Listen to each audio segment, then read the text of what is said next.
Racing isn't easy, but experiencing it is. iRacing puts you in the driver's seat with the industry's leading sim racing game. Drive on laser scan replicas of the greatest racing circuits from around the world. Go head-to-head against other drivers chosen by skill-based matchmaking to ensure competitive racing at every level. Compete across all your favorite series. In officially licensed cars, engineered to deliver the most accurate driving experience possible.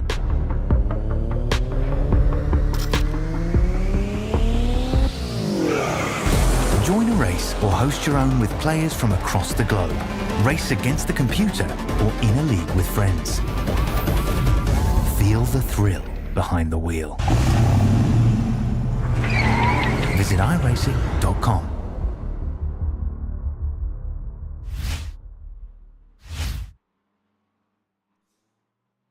Good evening, everybody, and welcome back to Evolution Sim Racing tonight ahead of the fourth round of our GT3 Season 7 Championship here in Split B of what is turning out to be a pretty incredible series.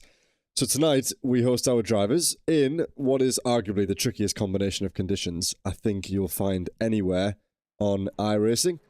The drivers tonight meet at the Virginia International Raceway, and as though it wasn't bad enough, to make matters worse, it'll be wet conditions throughout the entirety of the session tonight. So not only will the drivers have to master a pretty technical circuit, they'll also have to face the spray and the puddles and the stress of driving in these alternative conditions. So, as always, it's a delight to be joined inside the commentary box by Mr. Dara Thacker once again. And Dara, as we say, it's a pretty scrappy time this time last week across both splits, quite a few incidents, and while I'd like to be optimistic about it, something tells me we might see something quite similar in the offing here tonight. Yeah, it feels like it's going to be a little bit bitty, a little bit treacherous for the drivers here this evening, picking their way through at a circuit where the corners come at you fast and there isn't really much room for error. So definitely cause for concern for a few of these drivers in the wet weather. It's just going to pile on top of that, not even become the issue, I don't think. So yeah, it's going to be a difficult race all around, but I'm somewhat looking forward to it because it could be a race where some of the best drivers really rise to the top of the field. Exactly, and with it being that 1 hour format, remember that returns once every fortnight. We have the 2:30s and the 1 hour on a consistent cycle throughout the season. That really, it opens the door for a cleaner race, I'd like to think, and at least the guys who start at the front toward qualifying have that opportunity to continue that throughout. It would be a pretty hard task if you had to go from P18 in the rain after having won in that first race. And definitely, I think for some of the drivers here, getting themselves towards the front of the field early on is going to be absolutely crucial just to avoid everything that happens behind them. But of course, with the length of race that we're going to have, I don't think we're going to see too many drivers very far away from being lapped. Of course, if there's issues off the start, drivers are going to fall behind naturally anyway. So I don't necessarily think that even if you get out in the lead, it's going to necessarily be the easiest ride for you, that's for sure. No, you're totally right. So the drivers have about 10 minutes to get their practice under their belt before we get underway for qualifying in our usual format. So before that, let's take a look at the usual formalities ahead of, as we said, the fourth round, nearly at the halfway stage of the season already, which is absolutely flying by. So as always, the sponsors for the series, it's Kame, GP2 Group and the Keenan Eco Energy. A big thanks, as always, to the three of these sponsors for giving us their continuous support and making everything possible here at Evolution Sim Racing. And as I said, right on cue, we meet now for the fourth round of the championship. 3 said and done, and we have 6 remaining. We have tonight here at Virginia, ahead of Long Beach, Sebring and Kota, before we return back to Europe for the final triple header, Imola, Mugello, and the season finale at Bathurst. Personally cannot wait to arrive at Bathurst, but for now though, it's quite a long way before we get there, and the drivers have to tackle these conditions before we get anywhere near to sunny Long Beach this time next week. Let's take a look then at the standings ahead of this round, and we can see that Mr. Robin Noel Brown has held on to that lead in the championship.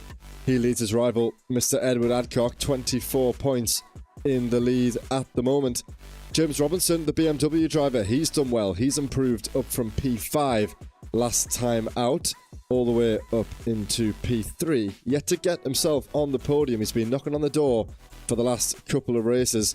The only driver really inside the top, well, the only driver inside the top 4 not to get on the podium. And really, you have to look there all the way down to P10, aside from Mr. Bostock, for a driver that hasn't been on the podium so far this season. So consistency key if you want to get yourself inside the top 3, and James Robinson is a beneficiary of that for sure. He heads off Scott Kostrick by 34 points ahead of the sister team in the GP2 Porsche. James Bostock had a bit of an issue last week, didn't really score many points. He's still kind of sitting pretty off those P5 and P4 that he scored earlier on in the championship.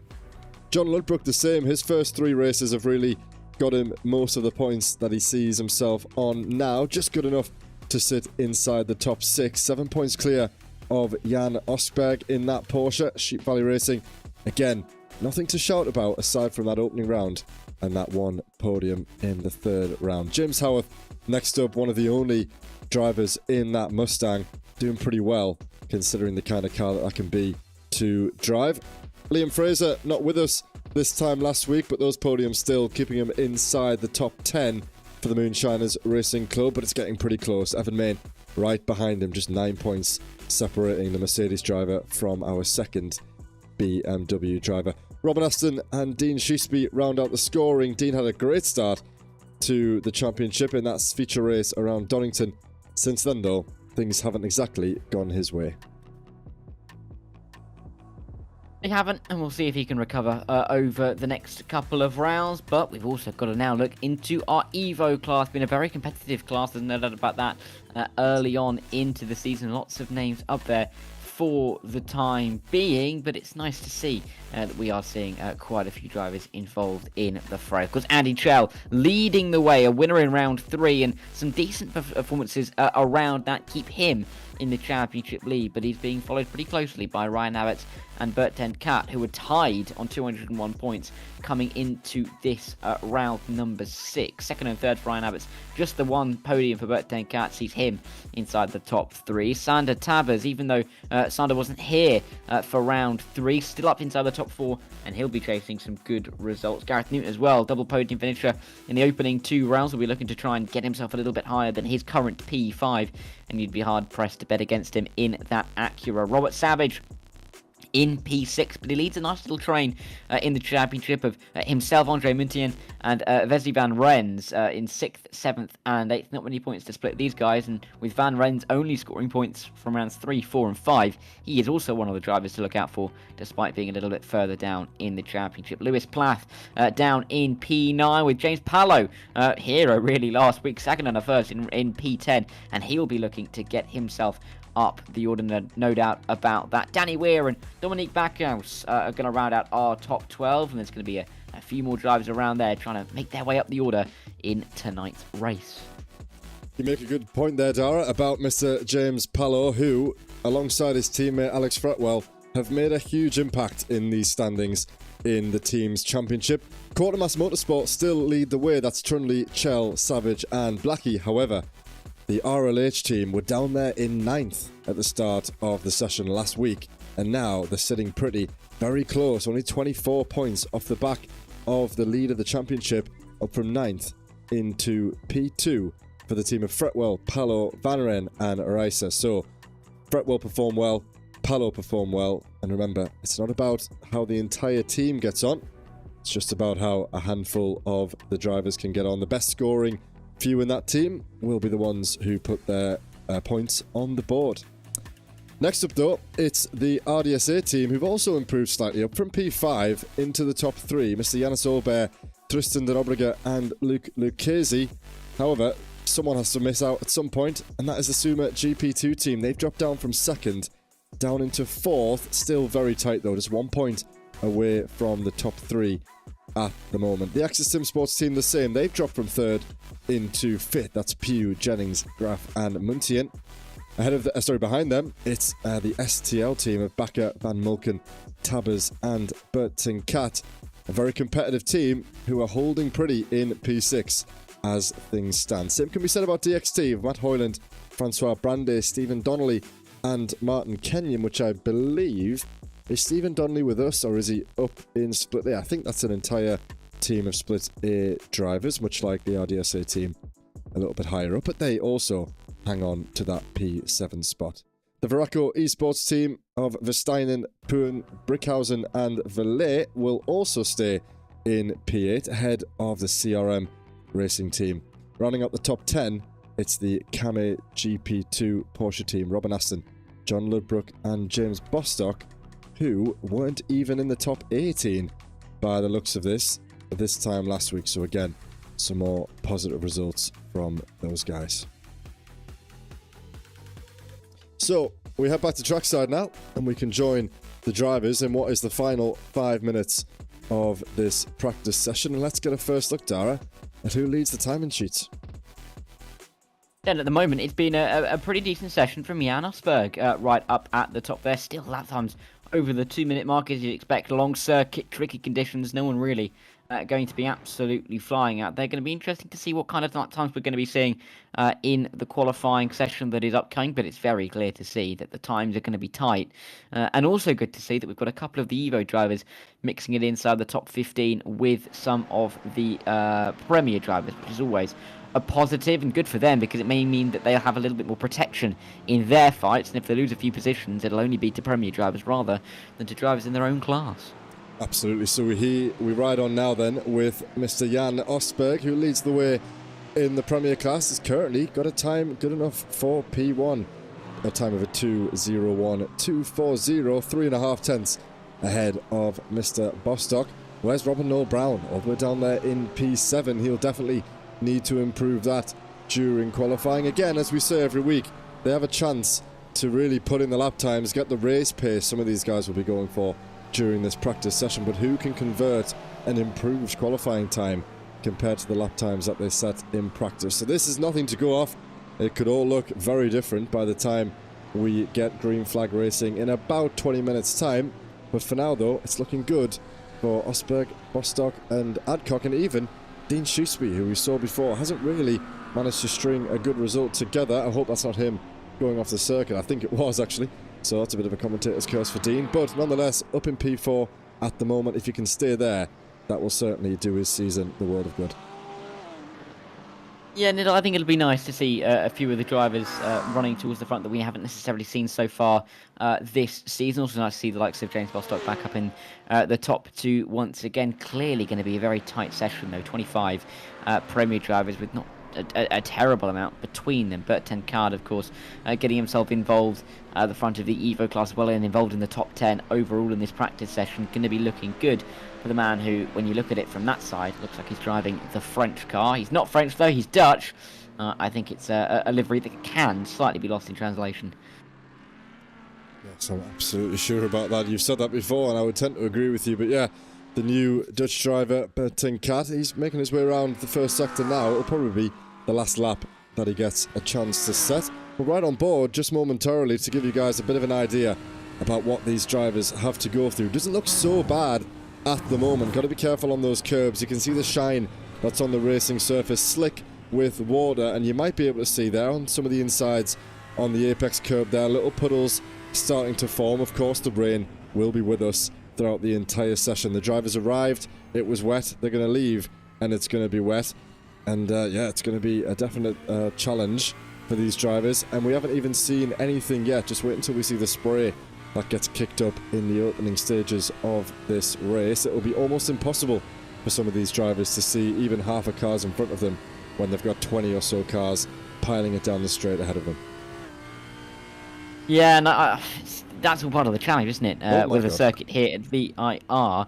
I think it's going to be a real race of attrition, a race of chaos, and really a case of who can put themselves into the best possible position. Going to be so tricky to nail the laps, get yourself into rhythm, especially if traffic becomes somewhat of a problem.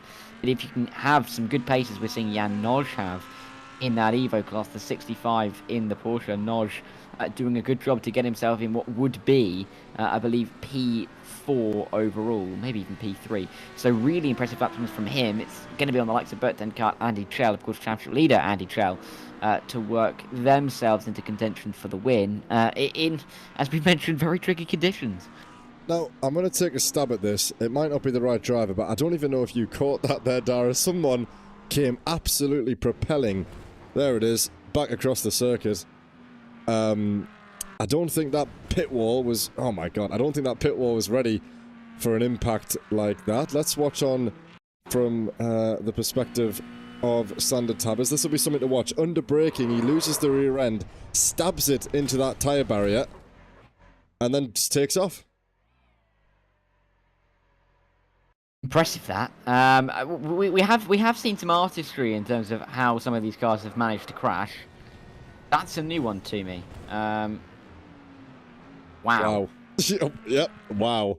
So anyway, that's a fun little thing to see before the drivers head into qualifying. Thankfully, there's going to be no other drivers on the track while these cars make their way around. But that's one to note.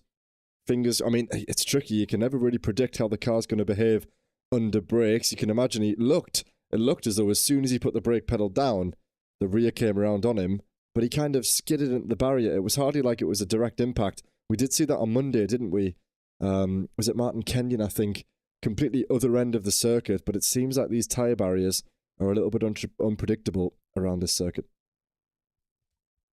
Yes, I don't think it's going to be the easiest going for some of these cars. It's definitely going to be a tricky one for some drivers to try and keep themselves on the circuit. But again, I think this is a race where we're really going to see some of the championship contenders come into their own, because it is a race of that nature. Champions will be doing well. And if you want to be a contender for the title in about a month and a half's time, you're going to have to be succeeding in races such as this. There's no other way around it. And it is a real test, really is a test for the drivers. But we always love having tests on a calendar. You know, people don't like the Monaco Grand Prix, but it's a test for the drivers. It's almost like a rite of passage in that way. And it's great to see that, the drivers really, really have to focus and have to do some practice for a race like this. You're not going to be able to rock up and be on the pace as Robertson goes wide.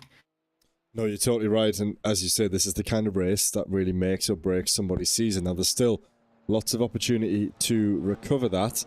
But as we say, we're going to have a couple of more wet events before the end of the season. A few more mixed conditions events as well.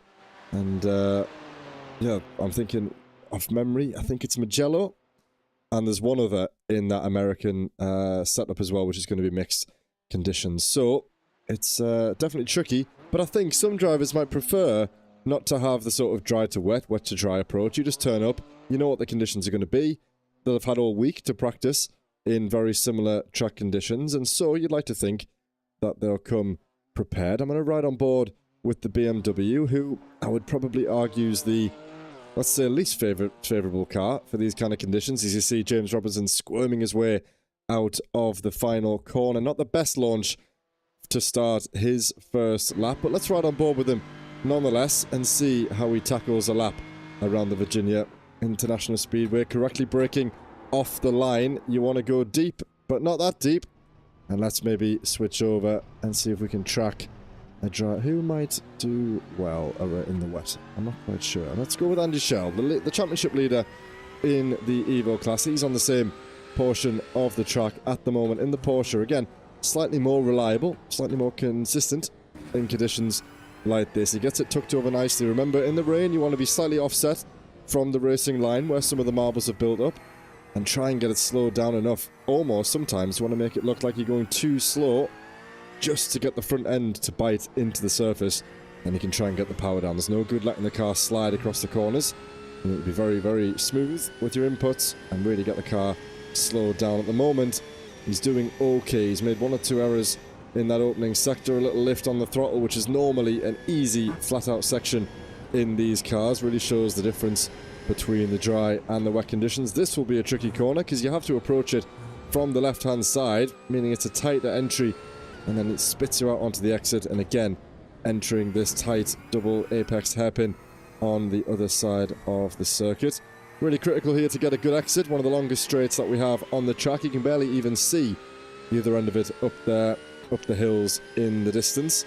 But so far, not so bad for Andy Chell. We'll see how he gets on in the final sector. Robin Noel Brown is currently lighting up the timing sheets as well. And we've got Thiago Reiser setting the fastest sector time in Sector 6. Eddie Adcock is about to cross the line as well. But we'll finish this lap on board with Andy Chell. A little bit of understeer there as he comes through the left-hander. Just a couple of more braking zones to go. And then we'll start to see the times flying in. Again, it might be tricky for some of these guys to complete all 4 of their laps, given the lap times will be well in excess of 2 minutes tonight.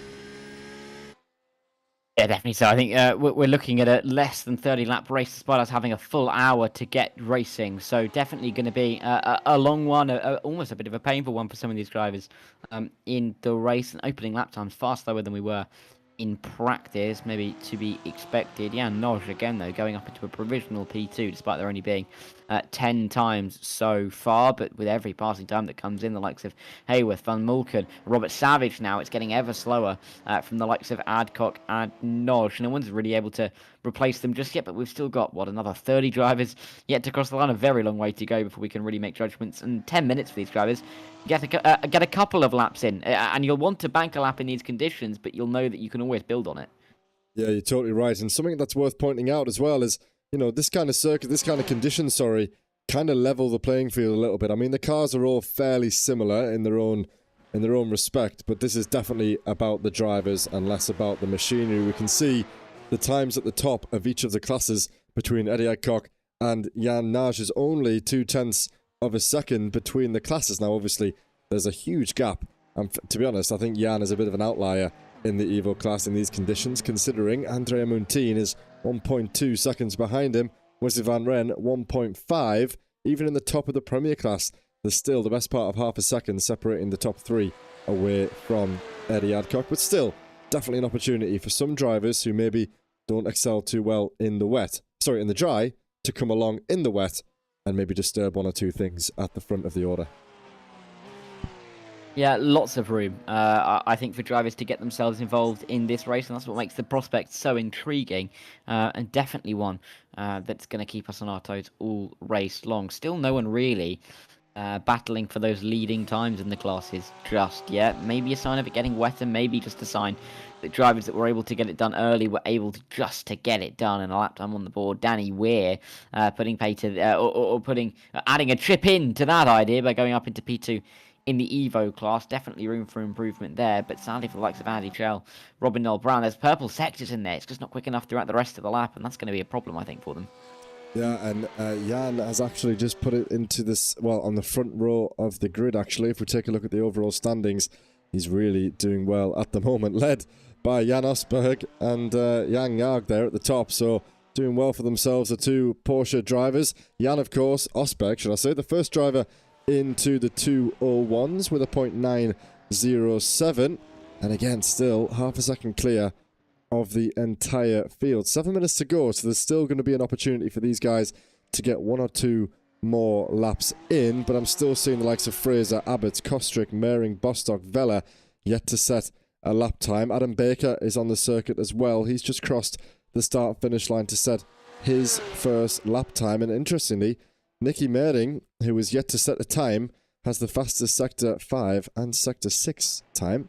So if he can get that nailed, then he could really impose himself somewhere toward the front of the field. No one about to cross the line though, so we'll continue to ride on board with Ryan Blackie. Currently P6 in the Premier class, but he's 2.5 seconds away from the pole man. A long way for these drivers to try and recover. I mean, it's so much time for them to find. I mean, they may be looking up at the timing tower if you're the likes of Rob Gregg, well inside the top 10 in the order, and you've got to find over 3 seconds to your currently provisional pole sitter in Jan Osberg. You're going to be thinking, where can I find all of that time? I mean, you can lose 2 to 3 tenths of that knowing it through some of the higher speed corners by just not having quite the same amount of commitment. And with these tricky conditions, it's difficult for drivers to really judge how far they're able to push the car. It's all done on the feel. It's all done on what they can sense the car is able to do. It's not necessarily the normal line, the normal run that they will have got used to and will likely have practiced at some point in the past. So definitely a bit of a switch up for them, but something that some of them are adapting to a little bit better than others in the early stage of this qualifying session. Yeah, I think you're right. And the one aspect that we lose when it's all wet all the time is that you don't have that balance of, you know, on a drying circuit, who can find the most grip, who can find that dry section of the track. It's still important to, of course, find the grip in a full wet setting, but it's always an interesting dynamic when the drivers, all of a sudden, you know, you see one driver who's a couple of seconds quicker than the rest of the pack because he's found that way around the circuit on a drying track. However, we don't have that tonight. So these guys are going to have to do the best with what they've got. And at the moment, not an improvement for Ryan Blackie, and that will be his qualifying done. I'm looking at Robert Noel Brown is in the pit lane as well. Eddie Adcock is just coming around the final corner now. Is he going to have something to say about this? I think not. No improvements in any of the sectors. So our championship leaders really struggling to get themselves anywhere near the top of, well, not anywhere near, they're pretty close, but they're not even on the front row of the grid. We usually see at least one of them up there, but it looks as though Eddie is going to go around just one last time. And Scott Kostrick is another driver who's got a couple of laps left to go, so we'll ride on with him at the moment with 7 cars on the circuit, yet to set a lap time. It's a fair few. It's fair to say it's a fair few cars still yet to set a lap time, and they could still put the cat amongst the pigeons in the late stages of this race, of this qualifying session. I say getting ahead of myself, Trevor, an hour ahead of myself, in fact. But the likes of Scott Kostrick wouldn't mind just gaining up a few more positions. The issue is, whereas normally 3 positions in the midfield here in ESO would be just a tenth or two, it's now about a full second for Scott Kostrick to find at some point over the lap, and it's just so tricky to get that lap together. Rob Mackay at the bottom there, you can see a green sector, then a yellow sector, green, yellow. So finding pace in some parts of the circuit, not able to find it in others, and that's how tricky it can be around this track. You can find a little bit of time in some corners and then lose a full second in others, and ruin all the progress you may have made. So definitely a big trade-off for these guys, and difficulties flying in from left, right and centre. Yeah, so tricky to be consistent, and of course a lot of these guys can turn up to these sessions in the dry having maybe not done an awful lot of practice, if any, but still be somewhat competitive because they know the machinery. They've probably driven these circuits before. But when you arrive at a track which, let's be honest, is not the most common track, especially for league racing, as I said, we've not raced here for about 5 seasons, and then if you don't have time to practice in these conditions, you're really turning up blind to what is, again, like I said in the intro, probably one of the most tricky combinations that you could put together on this platform. Definitely. Lots of different drivers will have been looking at this matchup in terms of weather and circuit and thinking, my word, before the season really got underway. And now that they're here, they're facing the full effects of these conditions. And you can see the amount of spray that's being kicked up. I'm not sure it's going to be a particularly fun time. As we see Ricky Meering going around in his Alpha Esports car. It's not going to be fun for these drivers, particularly in the early stages with the amount of spray and with the amount of pressure that they will feel that they are under. But these guys will know exactly how they need to pick themselves back up to get themselves back into some form of contention. But when you're crawling around like this, Joe, it's really difficult to be able to make a committed move anywhere. It is, and there's not too many drivers left to cross the line. I mean, I don't think I've ever seen a more stark gap, more stark gaps up and down that order. Robin Aston has come out of nowhere, and he's set a time good enough to get him on the front row. But look at that. Both of the pole sitters in either of the classes are effectively 1.2 seconds ahead of their nearest rivals. And of course, those two are the men at the top of the field. So those two seem like, at the moment, they could really, really run away with this. Remember, there will be a pit stop. I'm not too sure about tyre changes. It might be worth doing, but I don't think the tread will be suffering an awful lot in these conditions. But, oh, and that's not the way that you take that left-hander, but he's going to style it out nonetheless, and I think that will be Bruno's session over. We have a couple of drivers still going, although I'm not sure if any of the times will change. We've got Muntian, Bostock, Savage, Flamel, and Evan Main. Evan Main is still on his valid lap time. He's got a minute to go. He will get across the line before the conclusion of that. James Bostock has just set his last time. It was an improvement. I'm not sure if you went up the timing sheet or not, but that's James up into P7.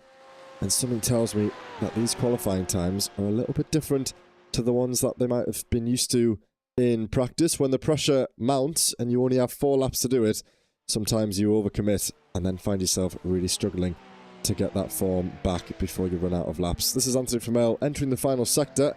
45 seconds to go, and he's the last man on track. We'll watch on with Evan Main as he completes his final lap.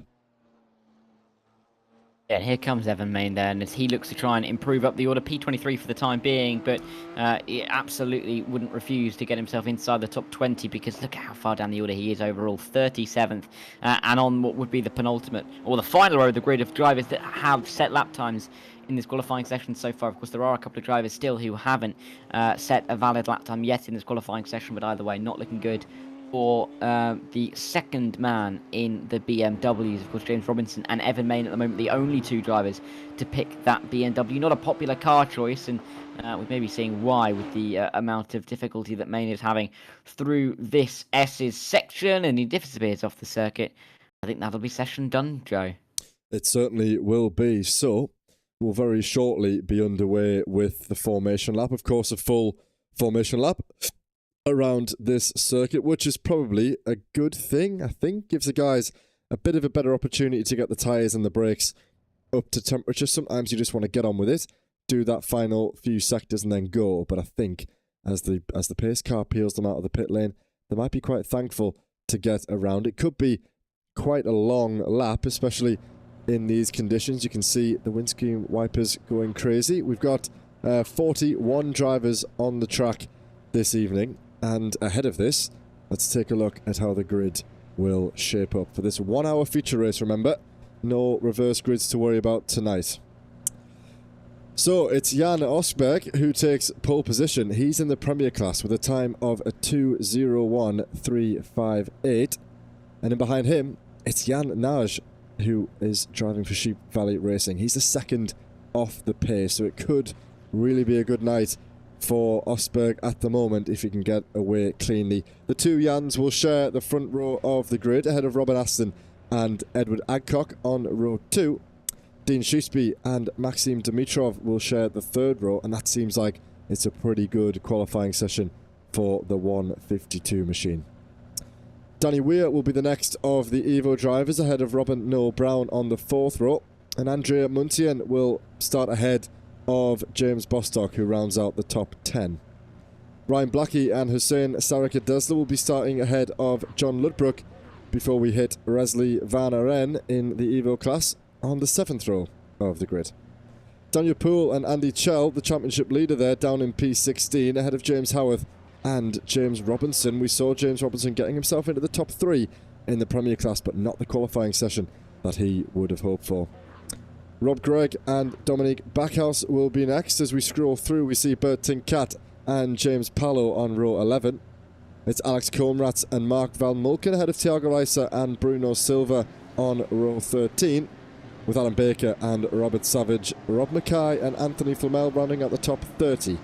It will then be Liam Fraser ahead of Owen Seward, with Sander Tabbers and Scott Kostrick, with Pete Paeva and Ryan Abbott the top 36. Evan Main, Jalma van der Meer, Clyde Vella, Danny Mulder will be the top 40, and I think, there he is, Nicky Mehring needs his own page to be shown there. The South African number 12 machine for Alpha 1 Esports. I'm not sure if in the end he didn't set a valid lap time there. The 3 drivers at the back not setting a lap time. 41 cars then, 1 hour of racing in these conditions. Fingers crossed that we don't see anything too dramatic this week, and that these drivers can get on and just try and score some good points tonight.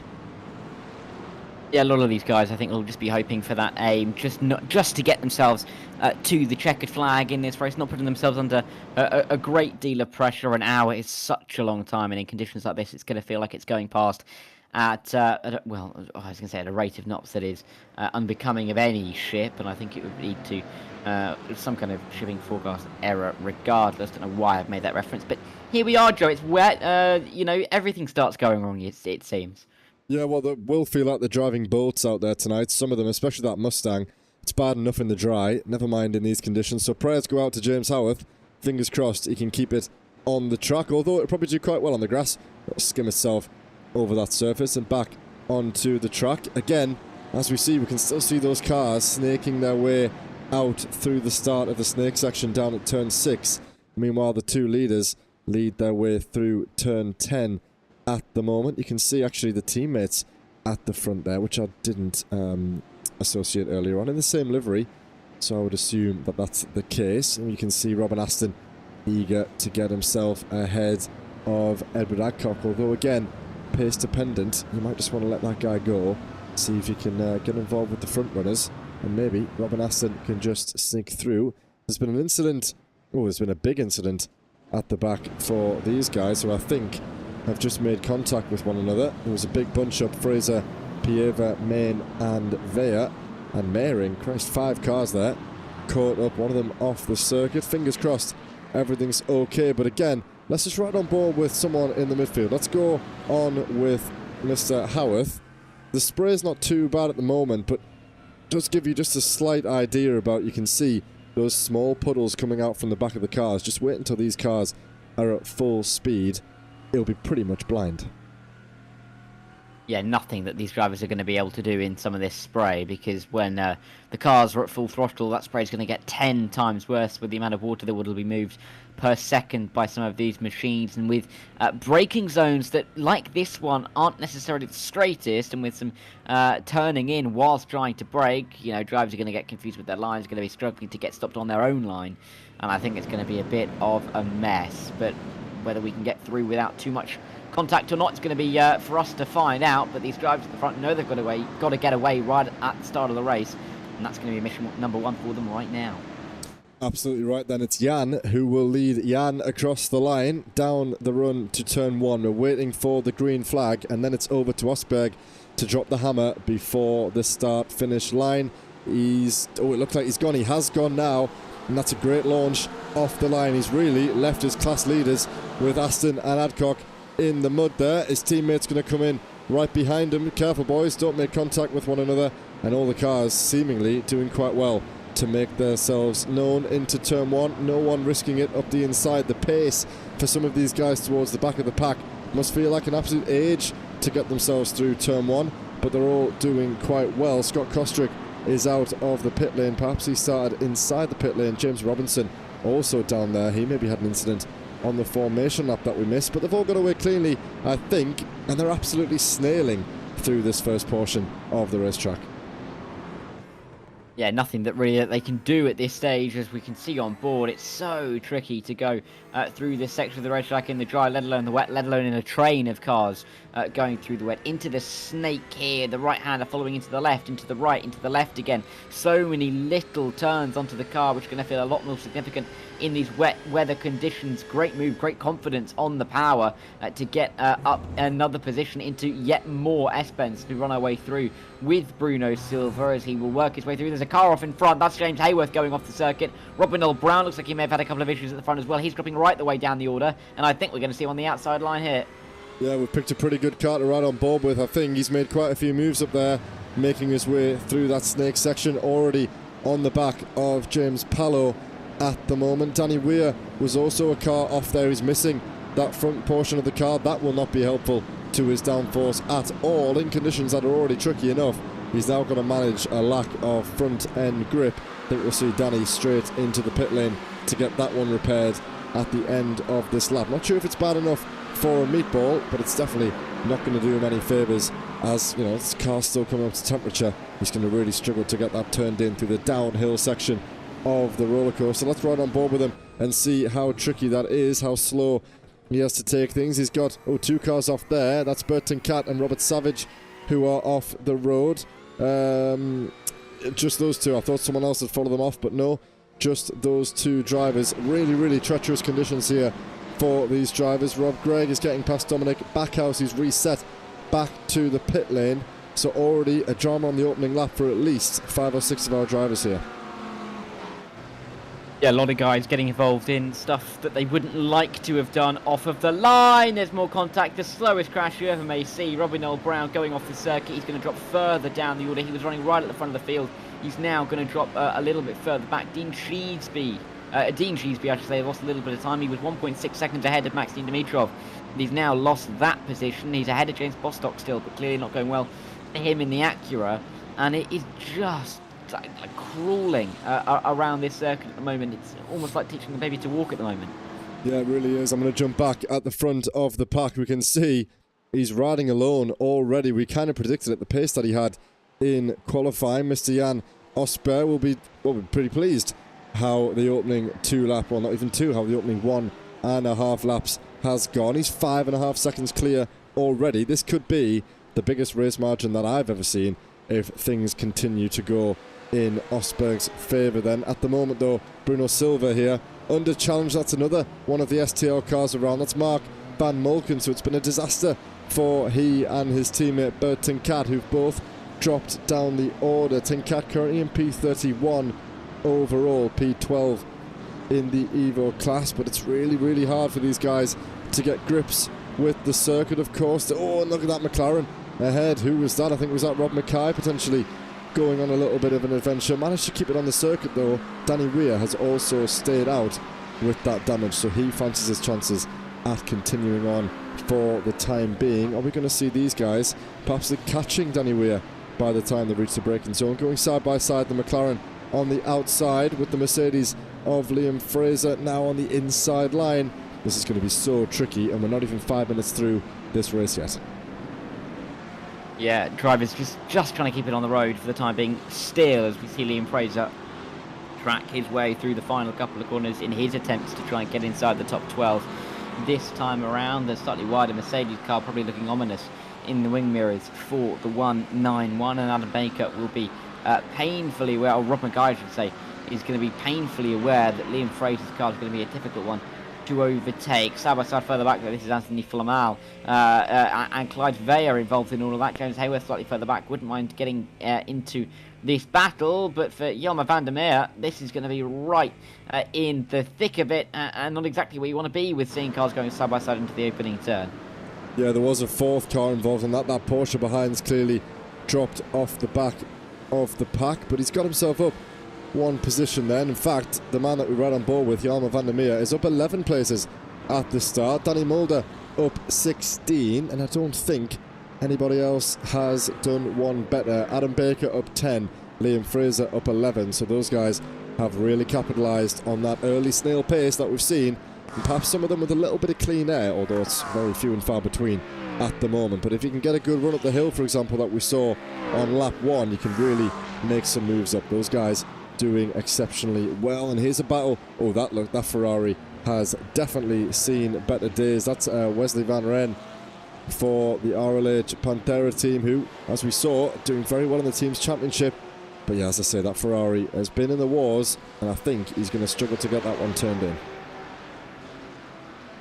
No doubt about it. With a car that looks a little bit damaged, yeah, it's probably not going to be feeling too well, especially in clunky old conditions such as these, as we see Wesley Van Rens actually track his way towards a couple of the drivers running up ahead in the pro category. I do believe that is Robin L. Brown behind Rob Gregg as they work their way through. So this would be P15 overall for Wesley Van Rens. Wouldn't mind improving to the top 13, but he's got a couple of tricky customers to face before he would be able to do that. I really want to make a word though on Jan Osberg though.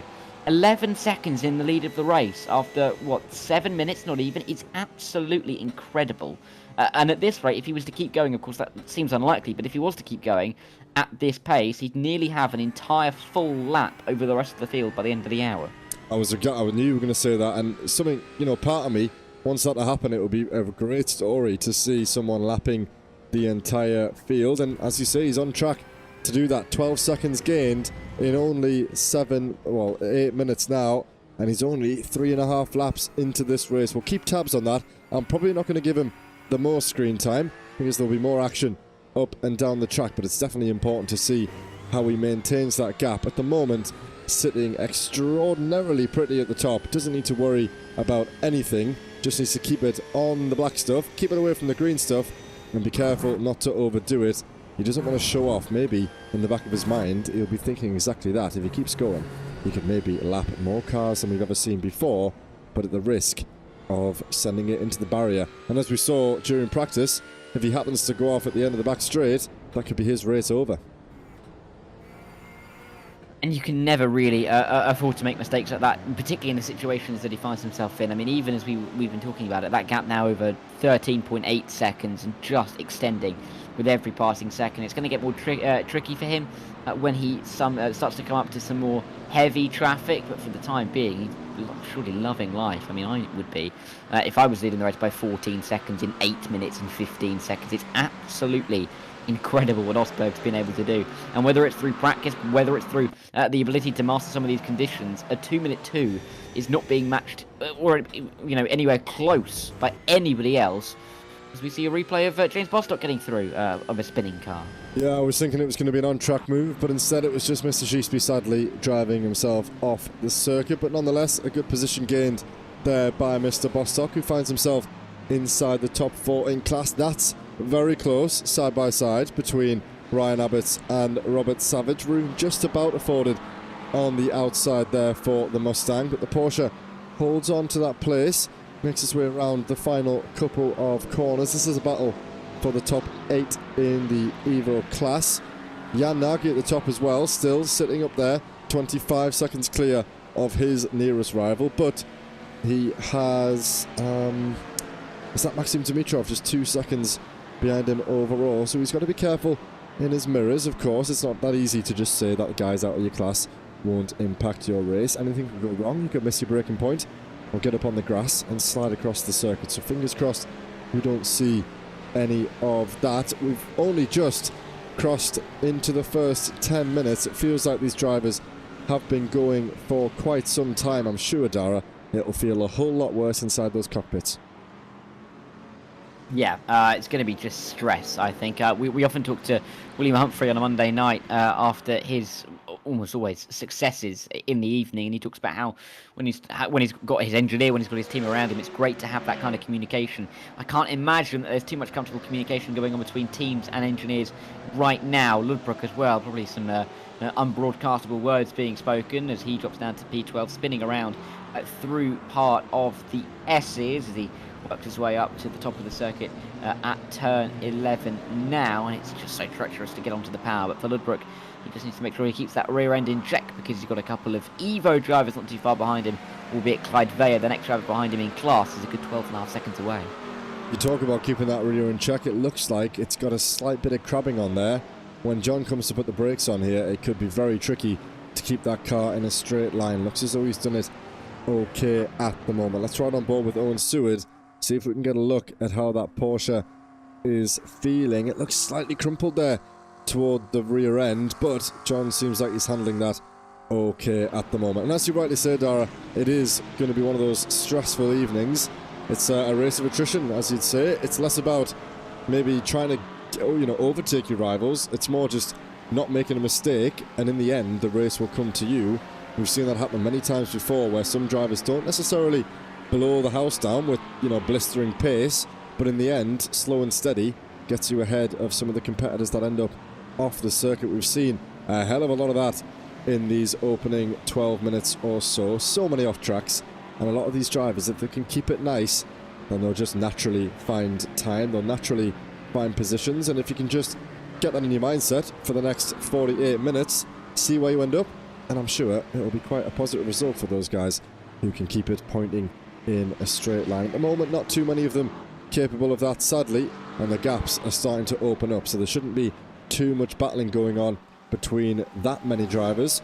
Let's at least see when we reach the pit window how these gaps are looking. But for the time being, Osberg sitting pretty up there, Dimitrov doing well at the top.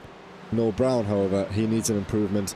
His championship rival Adcock currently on the podium with a nice haul of points to potentially do some damage. Remember, double points on offer, only 24 points the difference between the guys at the top of the standings. There's Danny Weir with that damage on the front of the Porsche off the circuit once again. Yeah. Oh, excuse me. Struggling a second as I was struggling to be able to speak without nearly falling into a cough there. But yeah, a lot of the drivers struggling at the moment. I wouldn't want to be driving with a cough either. So I hope there's no one facing that, especially when concentration is going to be oh so critical in this race. Noel Brown knows it. Noel Brown knows that Rob Gregg is a bit of a blockade for him at the moment. 10 seconds nearly is the gap between the 1-2-1 and Dean Sheedsby, who's running up inside the top 6, as Dean Sheedsby is right behind Robin Aston, mind you. I think it's really critical for Robin Earl Brown to get this move done relatively soon. And even if he gets himself into the wing mirrors, putting off Rob Gregg is going to be easier in these conditions than it otherwise might. Some drier conditions around a circuit where, you know, sends can be made and differing lines will occur. So putting your nose around somewhere, just sniffing and making your rival double guess themselves really could make more of a difference than you think. Yeah, and I think it's worth noting as well that these two drivers at the front of the field doing quite well to stay with one another. It's actually only a 3.5 second gap behind to Jan Nagy, or Naj, were you pronouncing it there earlier, Dara? Naj, yeah. Naj, yeah. But no, yeah, all I was going to say there was, you know, these guys obviously work together during the week. They've come prepared. They're in a pretty comfortable car. Everyone is well aware about how consistent, how dominant that Porsche can be. We've seen in the past it was the car to be in. Slightly more variety on offer now. Robin Earl Brown, though, we said earlier, needs to start getting these moves done. He has dropped down that one position to Rob Gregg. Looks as though it might have been a little mistake, though, because he seems to be all over the back of his fellow Porsche driver, thinking about a move up the inside. That got awfully close. That could have been contact, minor contact. Rob Gregg still stays in front, but I think Robin Earl Brown will be ahead of him in the next few corners. Yeah, let's see if Noel Brown can get this one done finally. As they rise their way over the crest, you can just about see the red flashing light when you dip out of the slipstream. When you're in the spray, it's almost impossible to see anything at all, and Rob Gregg is going to be able to stay in front, maybe by virtue of that. Still trying to find a way as Robin Earl Brown, but soaring at the steering wheel, just trying to keep that rear end in check, proving how difficult it is at the moment to feel safe in these cars. Gregg with a good line out of the final corner means that he should be safe down in towards turn number 1, and Noel Brown going to be a little bit more frustrated, I think it's fair to say, with every passing lap as we work our way towards the halfway point, over a quarter of the way through, just about now. It feels like we've been going slightly longer than that, but I think that's because of how treacherous and careful we've seen the racing being, Joe. Yeah, and it's, you know, it's a stark contrast to what we saw in the other 1 hour event earlier in the season. That did end up in wet conditions, but again, it's a dry track, beginning to pick up some wet patches here and there, but not too bad. Noel Brown could consider himself up the inside. He has done. We thought it might have happened, and it has. Just making their way through the first sector into turn 4. Gets himself well clear through 5, and now he's got nice clean air ahead of him. 7 seconds behind Dean Sheesby, who will just about be reaching Oak Tree there. You can see him heading through turn 9, turn 10 now.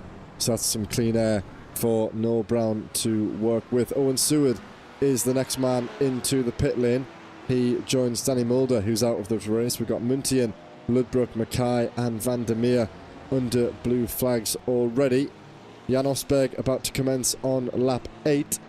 So we're still going to have, you know, a good 24 laps worth of racing to come. More actually, 32 in it. Quick maths there was not my strong side there. And Ryan Abbott, he is getting taken by Liam Fraser. Again, such a tricky section that out the exit of turn 6. If you really don't get the power down, it can be really costly by the time you reach turn 10. Oh, yeah, turn 10, such an important circuit, corner on the circuit, I should say. Ryan Abbott's finding himself in the 25, not on the circuit for a few seconds and losing time and positions because of that. Alex Conrad's coming through to take P19 overall. Of course, no change in position for the class between those two, with Abbott's being an Evo driver and Conrad's being a Premier driver, but still for Ryan Abbott, it's time lost for him, and a disconnection from the likes of Savage, Weir, Poole, Reiser and Palo, who are all seemingly running in a little bit of a train at the moment. Incredible to see those gaps. After 17 minutes, there's only 14 or 13 other cars within a minute of the leader. Absolutely incredible. Yeah, as we said, it's worth keeping tabs on, and those two front runners running away with it. Best part of 20 seconds clear of P3, and they'll soon be catching up to the likes of Kostrick, Veyer and Main. Lap times at the moment in the 2:02s for the front runners, and so it'll only be a matter of time before they catch up. They're only about 7 seconds or 8 seconds off the back of those next victims, I guess you could say, Kostrick, Veyer and Main, as Ryan Adams comes into the pit lane. Probably a quick fast repair for that Mustang. Get himself back on the road after a trip into the tyre barrier. Adam Baker is the only man with a little bit of pressure on him at the moment. James Pallow, out of class, wants to get through on Baker. Oh, synchronised, synchronised swimming, I guess you could say, really, in these conditions between those two McLarens. Both follow each other off the circuit. Now they have to wait for a nice clear gap to appear. Not going to be so easy when they're side by side each other. And Pallow is going to kick the rear end round. He's going to gain a place, but he's also lost about 5 or 6 by the time he gets himself back up to racing speed.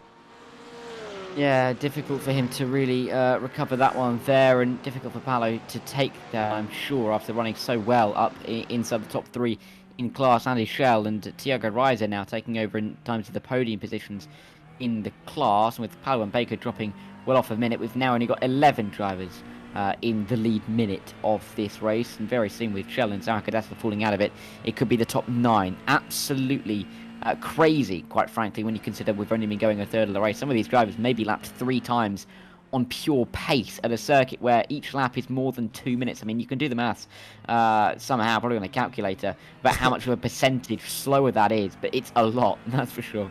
I was going to say, don't ask me to do that without a calculator, but maybe you're capable of doing that, who knows. Maxim Dimitrov then, we just watched as Eddie Adcock got himself past. He's now in P2 in the Premier class, so that's pretty good haul, probably the best that he can hope for in tonight's proceedings, again, unless there's a mistake made by Jan Asperger ahead. But as we keep saying, he's having such a dominant display at the moment, he really doesn't need to put himself under any sort of pressure to risk losing the car. So Eddie in a good place right now. Noel Brown has managed to get past, as we saw earlier, Rob Gregg, back up into P7 in class. So points not so bad. But yeah, in terms of the championship, this could really be a good opportunity for Adcock to stay in touching distance with Robin Noel Brown. And of course, we arrive at Long Beach next week, which again, as we've said to some of the drivers on Monday night, is a complete contrast to this circuit with the tight walls and the tight corners. That final corner coming onto the main straight, you've got to almost get full steering lock on to get these GT3 cars around that corner. So it'll be very, very interesting to see how these drivers get on there. Good chance for Adcock to claw those points back, and then we get back to sort of normality a little bit when we reach those dry conditions again. Definitely going to be a bit of a culture reset once again when we get back to those dry conditions, particularly when we have 2 30-minute races next week. Definitely going to be a change for the drivers, but something that I'm sure they will be up to. I've just noticed that Jan Osberg's last lap at 2 minute 5.9 is pretty much as slow as we've seen him throughout the race overall. 204.8 for Jan Noj. The 65 leading the Evo class is impressive, and they are being caught a touch by the likes of Edward Adcock. So maybe the 127, the 173 coming into their own a little bit and finding a little bit of pace in the back pocket for them. Maxim Dimitrov, mind you, losing a little bit of time, but the likes of Ryan Blackie, Robin Aston, they are gaining overall. So definitely battles to keep an eye on throughout the rest of this race, no doubt about that. Even if we've only now got 11 drivers within the lead minute, we've still got 30 drivers on the lead lap, albeit that may change in the not too distant future, judging by how close the likes of Evan Main and Nicky Meering are to that. Yeah, a couple of other drivers struggling there. We saw someone else heading into the pit lane. This is Hussein Sarakadessa looking to go around the outside there. Almost drifted it around the outside. What's that image that I'm got in my head? Is it Mansell going around the outside? Is it Hungaroring? Turn 1 maybe, when he drifted the car? That bit shades of that by Sarakadessa, except he didn't keep it on the track. He went straight off at turn 1. Maybe a little bit optimistic. Andy Schell keeps that position. And yeah, not really something that Huss needs to battle too much, considering this is out of class. He's dropped a good 5 or 6 seconds now off the back of Mr. Chell, who again, I think Jan is going to run away with his Evo class, but a second place leading the championship, you don't need to do too much as things stand. He's 16 points clear of Ryan Abbott, who has already been in the pit lane. So, and he's under blue flags as well. So, yeah, definitely a night that Mr. Chell can look to extend that margin.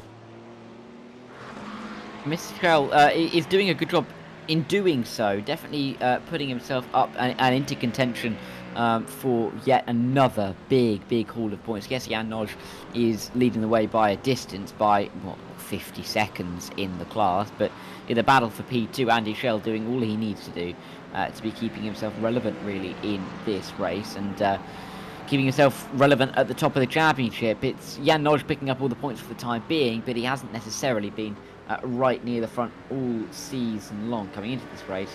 Of course, only 65 points for the number 65, which is a little nice bit of synergy, but it won't last very long. Even if he gets the full 100, he'll get on to 165. Andy Chell at this point is likely to find himself well towards, if not over, 300 points. So definitely looking good for him for the time being.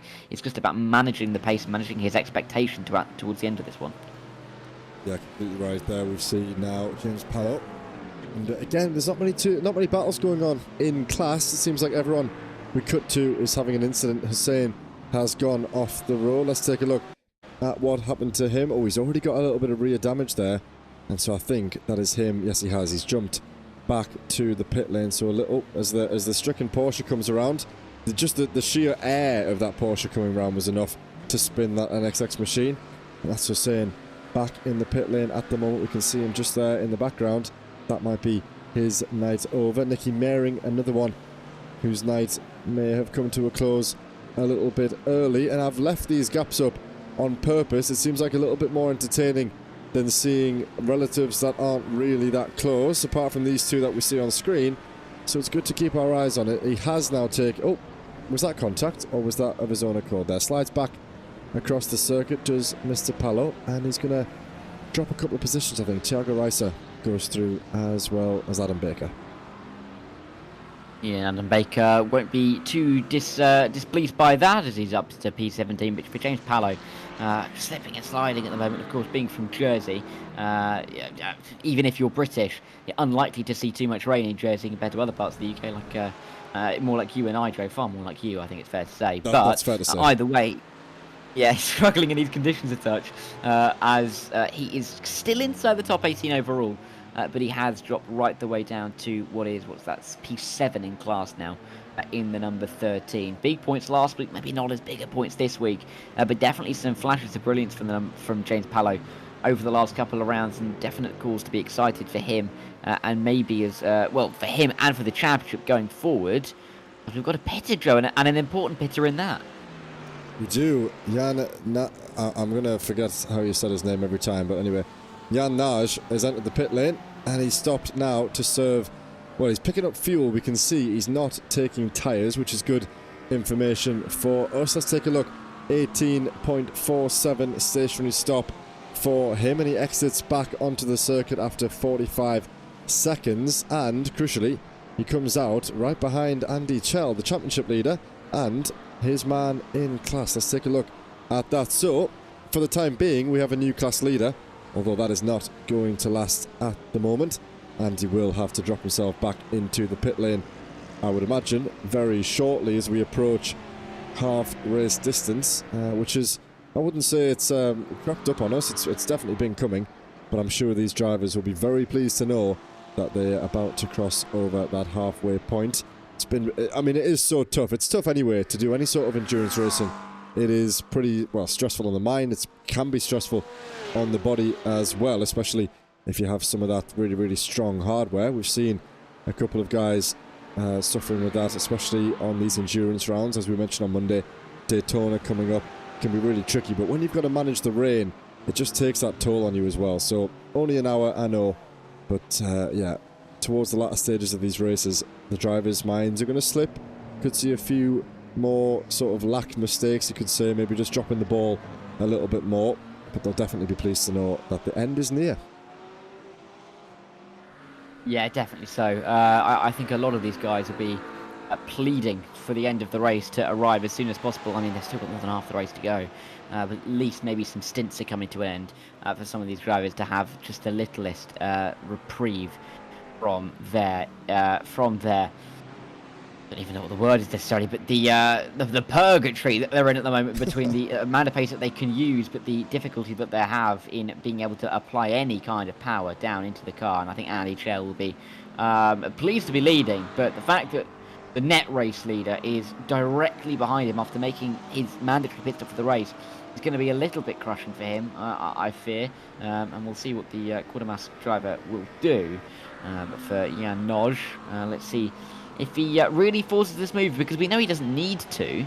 It's just whether he wants to. That's the real question.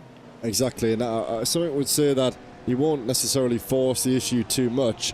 If he can just sit behind him and keep his race pace comfortable where he wants it to be. Let's look then. The last lap time, well, that will include his pit exit. So let's take a look at how his lap times fare on the next lap. 2:11 on his pit exit. Jan Osberg still ahead at the moment. He's 18 seconds clear of Eddie Adcock. We've got Mr. Bostock in the chat. Split second, lost his concentration, and boom, race over. Well, that's usually how it goes in these conditions, and as we said, James has maybe lost his concentration a little bit earlier than some of the other guys, but I can expect to see quite a few of those drivers suffering a similar fate to James when we start to approach sort of the final 10 or 15 minutes here.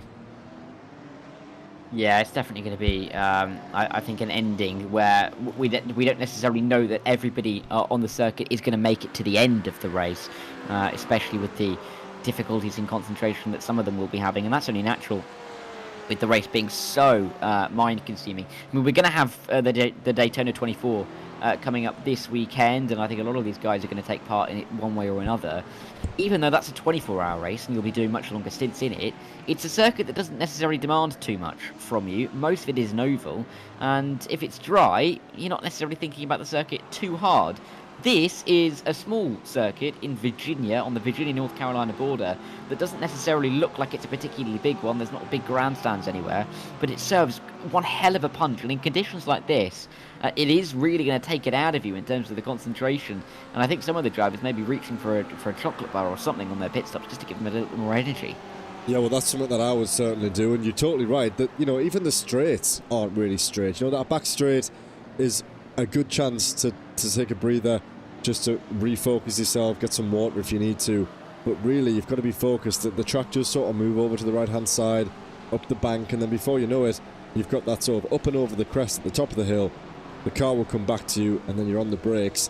And so aside from that, you've got the snake section, you've got the roller coaster section, you've got this tricky sort of slow speed turn one section where you've really got to get the car slowed down, really yank on that steering and get it turned in, so that for the majority of this 2-minute lap, it is full focus for these guys. And you're totally right.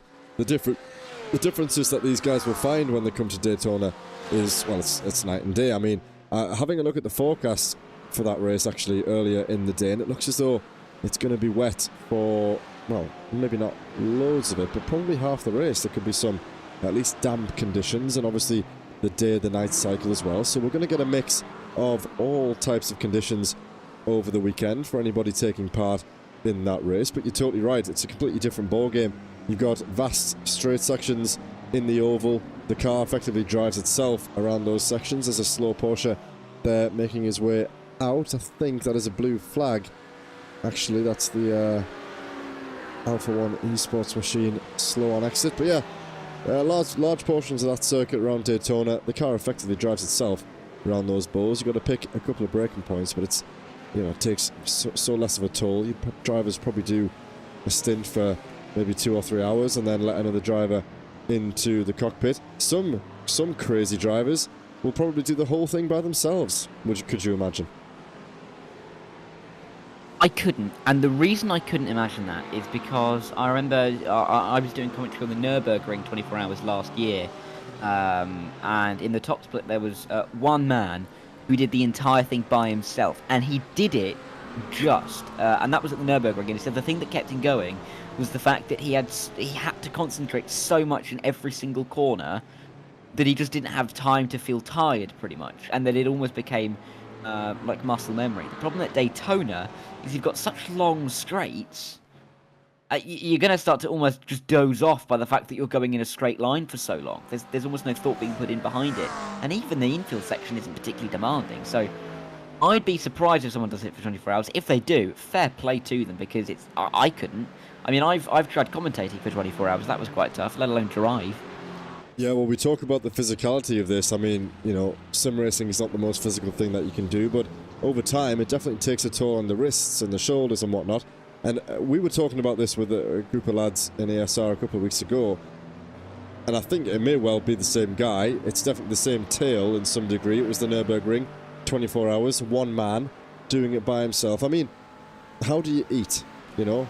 How do you use the bathroom? You obviously don't use the bathroom, but how does your body survive? Not survive, literally, you know what I mean, but how do your joints not stiffen up? How do your knees and your ankles not just become jelly by the time that you finish that race? We're not talking 6 hours or 8 hours. We're talking 24 hours. The sun has set and done a full circle around the earth by the time that you've left that one seat. It just makes no sense to me. Well, first of all, I don't quite know how your right foot wouldn't cramp up that much. Especially at Daytona, if your right foot's going to be that flat to the floor for that long, how is it just not going to cramp at some point? If it's always in motion, if it's always being used. Anyway, another bit of insight to that. Did you say that the sun's gone all the way around the Earth once? Did I say that? You may have done, I'm not sure. But Well, this is the 1600s broadcast of ESR, that's for sure. 1600th? Oh, right, Yeah, yeah, okay.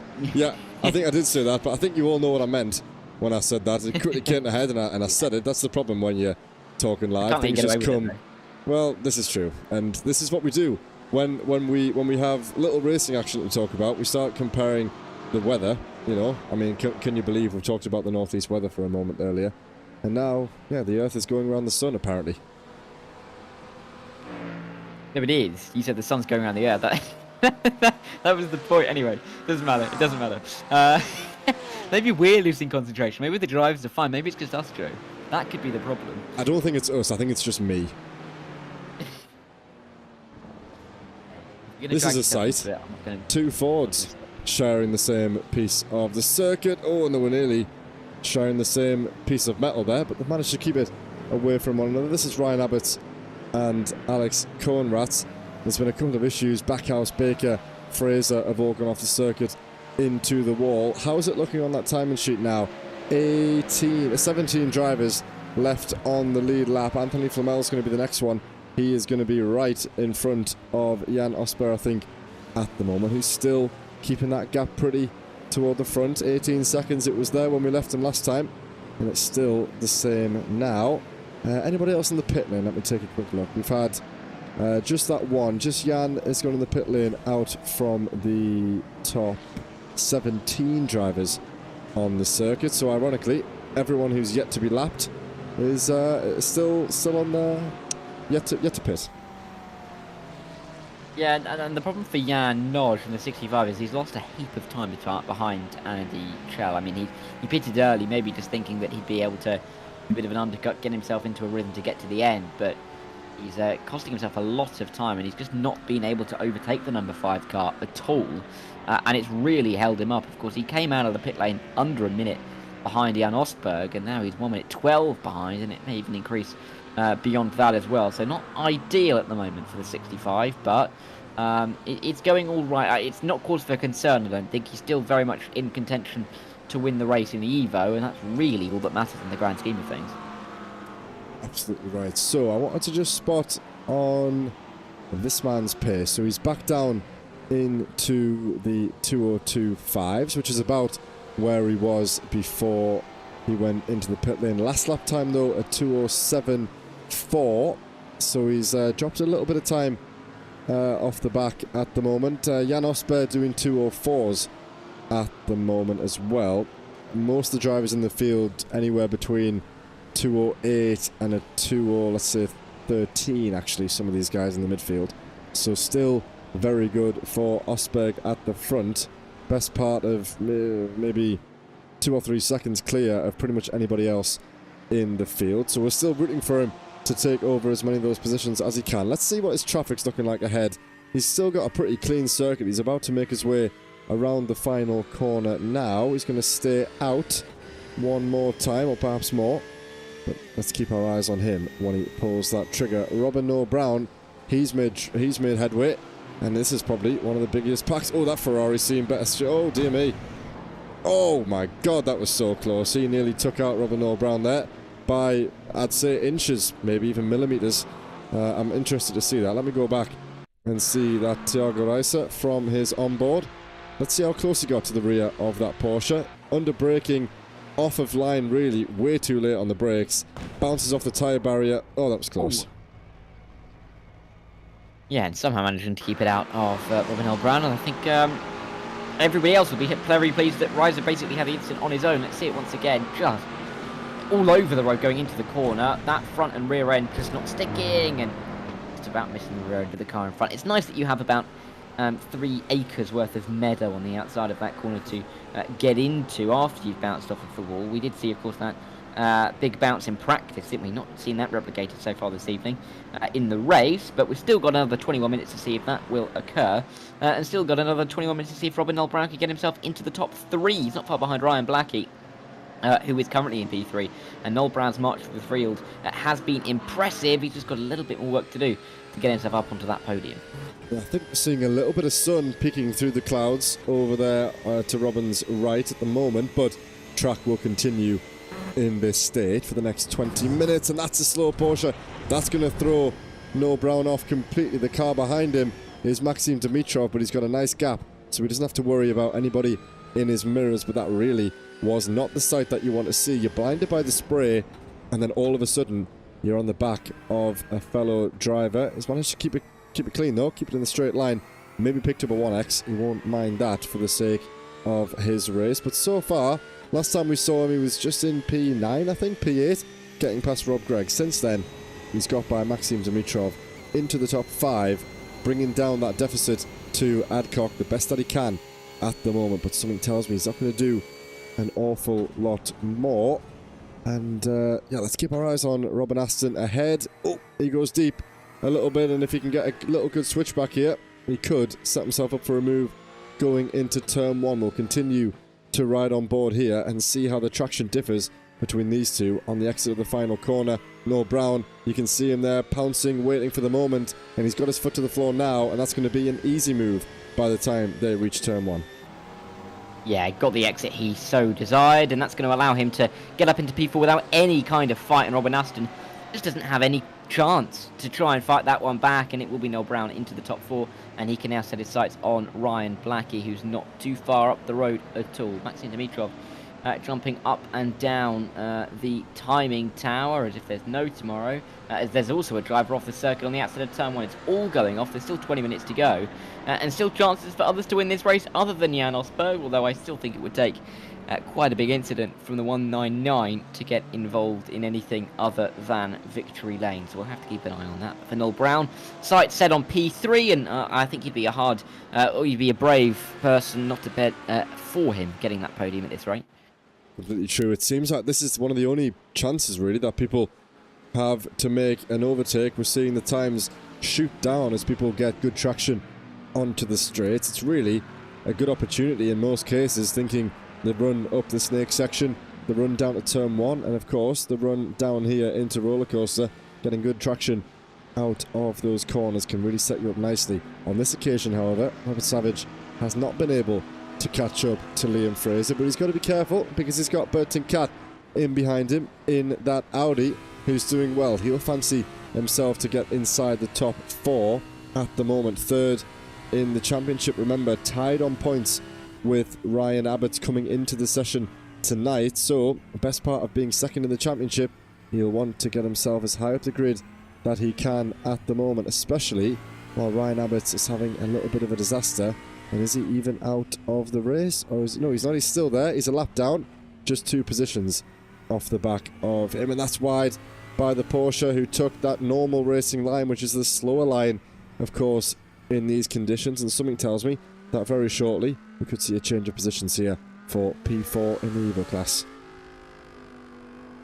Yeah, and P4 in the Evo class being hard fought all the way through the race, really. Despite the fact we're nearly a lap down in this battle, the likes of Savage, 10 Cat, Weird, Shell, even the likes of drivers that have since gone out of the race. Wesley Van Rens, Diogo Reiser have been involved in this battle. James Pallow as well. Sander Tabbers was up near the front early on. So it has been a bit of a rotating battle for P4, but it is now between Robert Savage and Bert ten Kart as they try and discuss who will finish inside the top 12, at least maybe inside the top 11. Of course, they've still got Liam Fraser not too far ahead of them, but they will continue to make their way down in towards one of the, in the dry at least, premier overtaking spots on the circuit down at, well, Thunder Valley. Let's see if they can make a move there, or should I say roller coaster? I'm getting confused with Mid-Ohio, of course.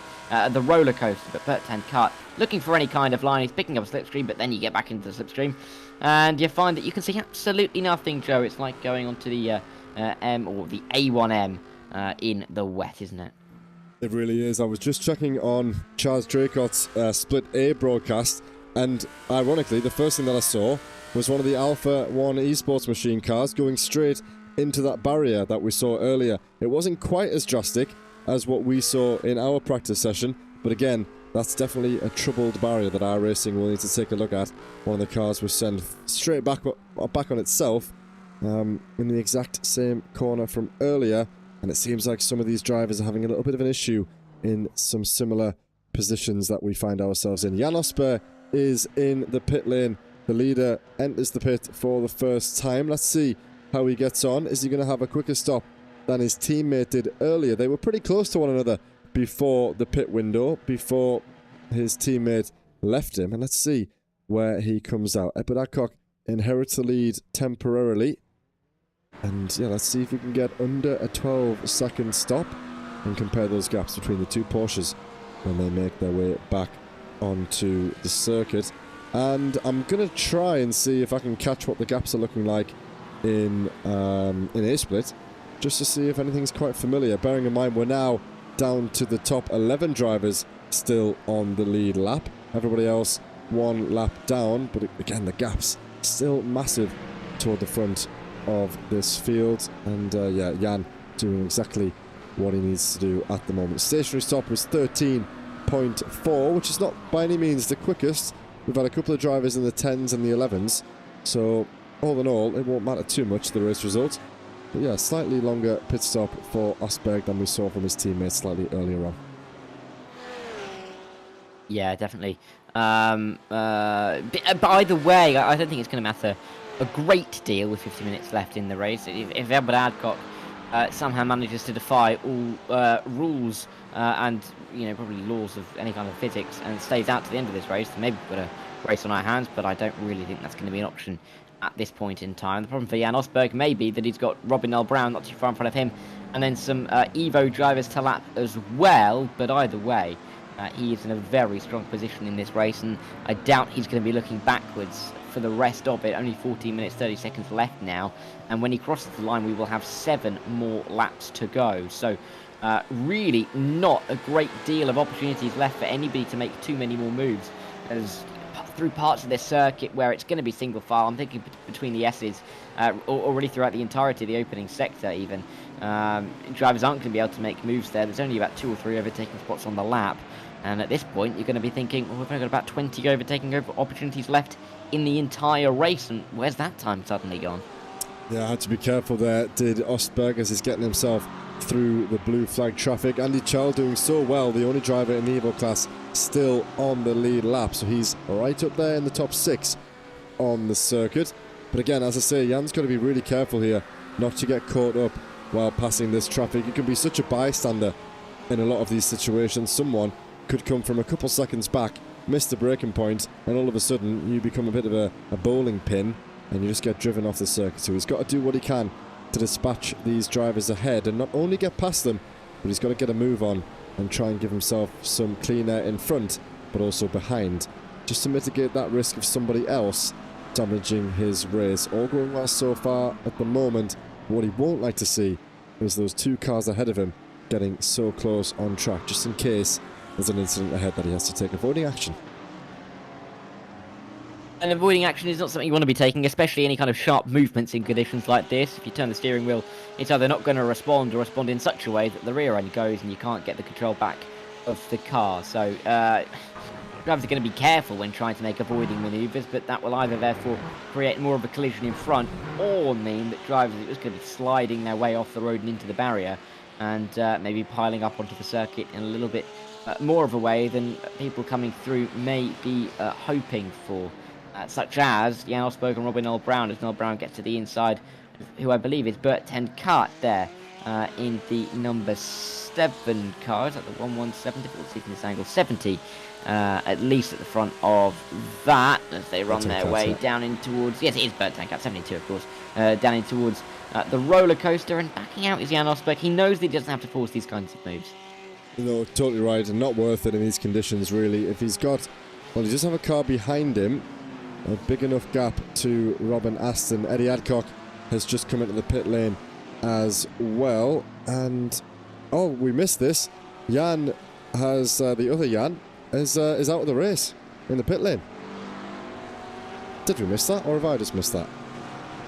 No, I think we both missed that. I don't really think there was anything that we noticed for him down there. Maybe there was a crash. Maybe he just retired in the pit lane. I doubt the latter theory is correct, but that's going to open the door for Andy Schell to be doing well again. Andy Schell's now only got one driver within a minute of him in the lead of the race, and I mean, I think he at one point was the only driver within a minute of Jan Nod. Just to put into perspective how dominant those two drivers have been in this race, that really now does put the cat amongst the pigeons, and Andy Schell's going to be absolutely delighted. Yeah, I mean, that gap is crazy. 40 seconds down to Danny Weir. Quick word on Danny, actually, bearing in mind he suffered that incident right at the start of the race, losing that front bodywork. Done exceptionally well to keep that thing in the right direction. Let's flash him up now. He's gone in and fixed it, although it has been damaged again. It's a little bit squished at the front of that Porsche, but he had a great result this time last week, the best of his season, getting a P3 and a P2 finish in the Evo class, and now he's on for a double point P2. So are we going to see a little bit of a mid-season resurgence here by Mr. Danny Weir? That would be quite something, wouldn't it? Yeah, it'd be nice to see as well if he can get himself into some championship contention towards the back end of the season. And he has been lightning fast, hasn't he, today? I think I'd just leave that there. Yeah, let's just brush that one under the carpet, but a very good one nonetheless. Yeah.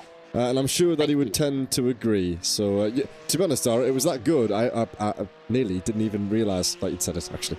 So, yeah, we'll just push that one aside. But yeah, he's doing so well. He's been very unlucky in his championships over the last couple of, well, not a couple of years, but, you know, over the last 3 or 4 championships, he's always been there, always turns up and always gives it his best, but he's never really had that rub of the green, never had the best of luck. But at the moment, fingers crossed, things will stay his way. I'm going to leave him now so that I don't curse him later down the line. Fingers crossed he just stays where he is. Yeah, well, we said that we'd left Jan Nodge alone for a little while, and that didn't end well, so I don't think, I think you're probably damned if you don't in this kind of situation, but we just hope that Danny Weir can get to the end of the race. Only 9.5 minutes left for him to get home, 5, maybe 6 laps for him to do, and just keep it nice and calm. He's got 28 seconds to anybody else for him to not make mistakes like this. I expect we're about to see from James Hayworth into the final corner. Yeah, there was 2 drivers right on each other who made an issue. I was wondering if there was a slight coming together, but that's just a drop of the rear for that Mustang. Nothing that we haven't seen before in that kind of car, sadly. But yeah, pretty tricky to drive in any condition. Never mind in these ones. And I have just been scanning up and down the timing sheet to see if I can find the last action of Jan Nage, but I can't. So I'm going to persevere, because it would be nice to see if we can figure out what cost him that race. He did just enter the pit lane. Let's just see, for the sake, he does have damage. Okay, so earlier in the race then, he has had an incident off track. And, I mean, I don't think he's used his fast repair already, has he? So he comes in, changes his tyres, and I think that's him. So, yeah, maybe not worth... this could be it here. He's gone off the circuit, heading up the snake section through the 3rd sector. Has he just got on the curb, maybe, on the painted stuff and lost the rear? Yes, he has.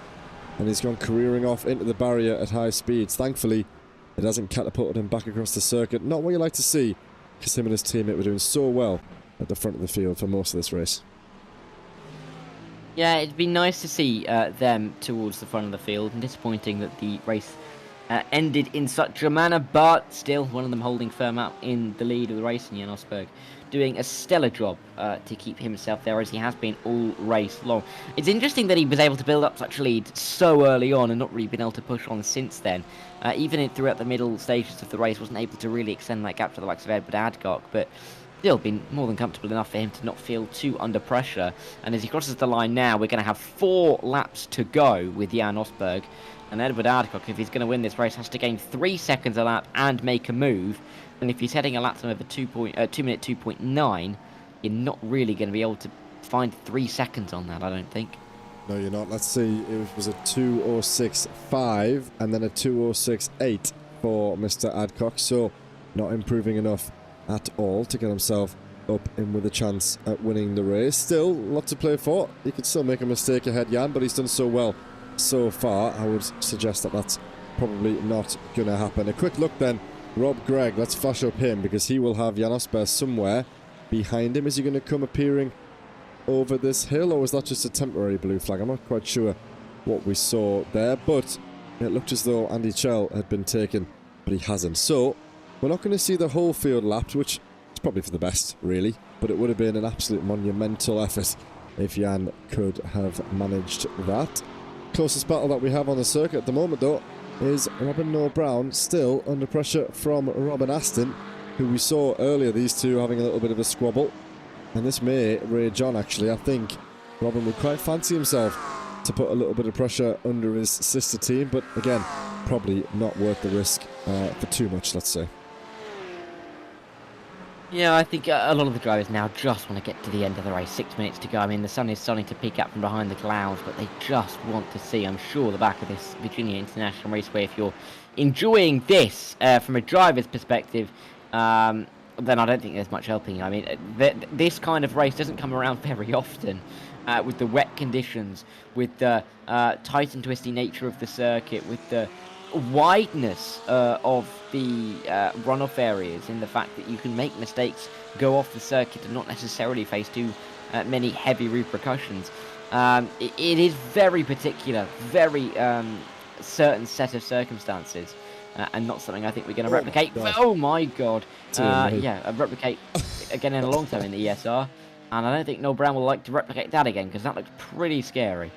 It did. Let me just see if we can check. I mean, I don't need to really see who that was, to be honest, but that's not predictable. Oh, a little snap there, well caught by Noel Brown, who was nearly caught out by that slow-moving traffic on the left-hand side of the track. And I just want to say how nice it looks at the moment here in Virginia, now that the clouds have parted in certain areas. You know, the rain shining against the surface there. It looks pretty good and much better than it did at the start of the race, when it was a pretty dull affair, wasn't it, really?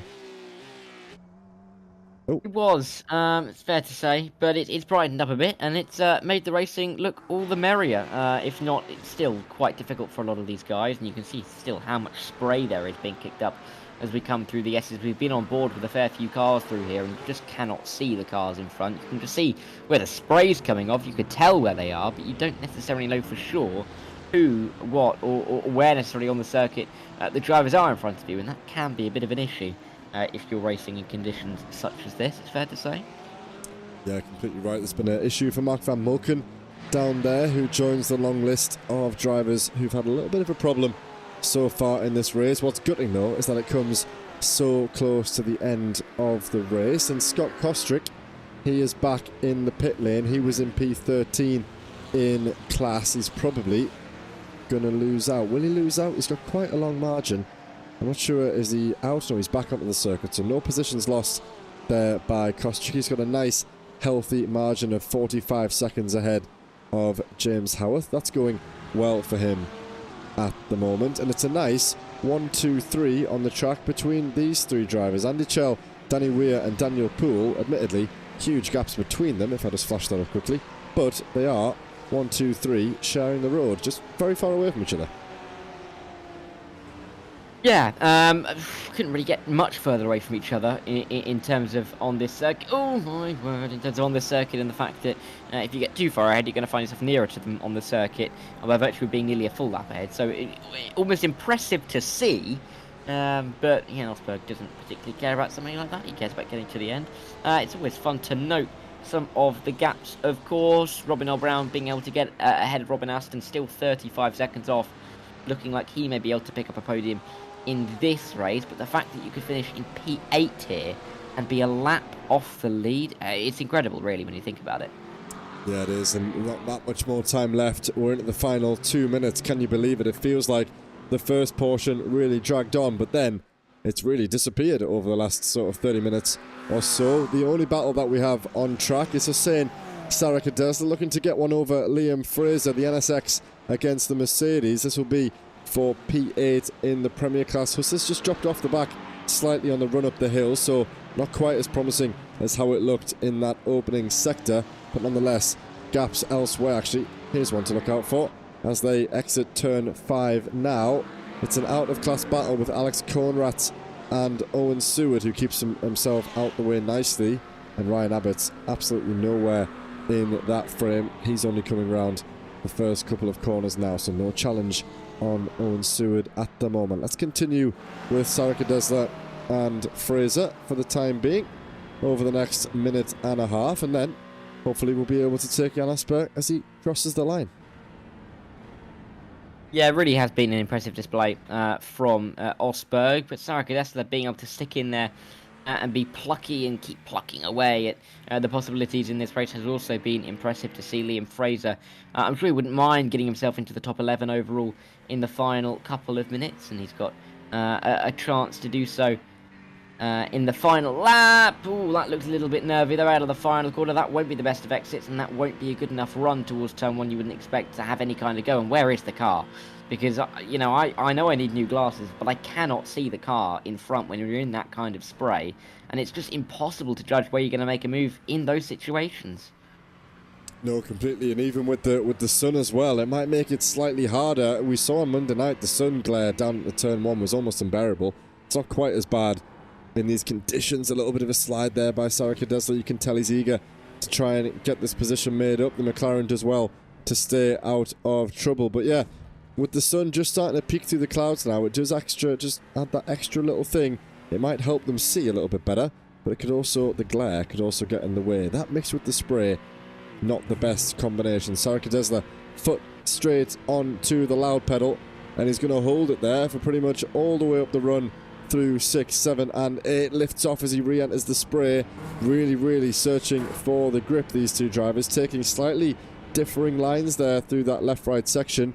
Hussein's slightly wider, a little bit of understeer there, but he manages to keep it pretty, and he's going to get a run. He's not going to be able to lunge here.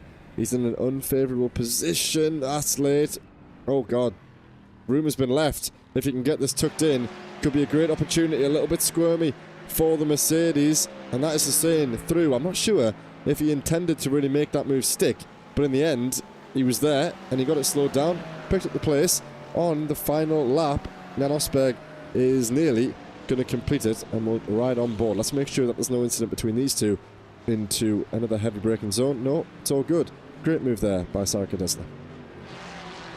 Yeah, really impressive to see him work his way up the field, but what a display it's been from this man, because he has just dominated tonight, Joe.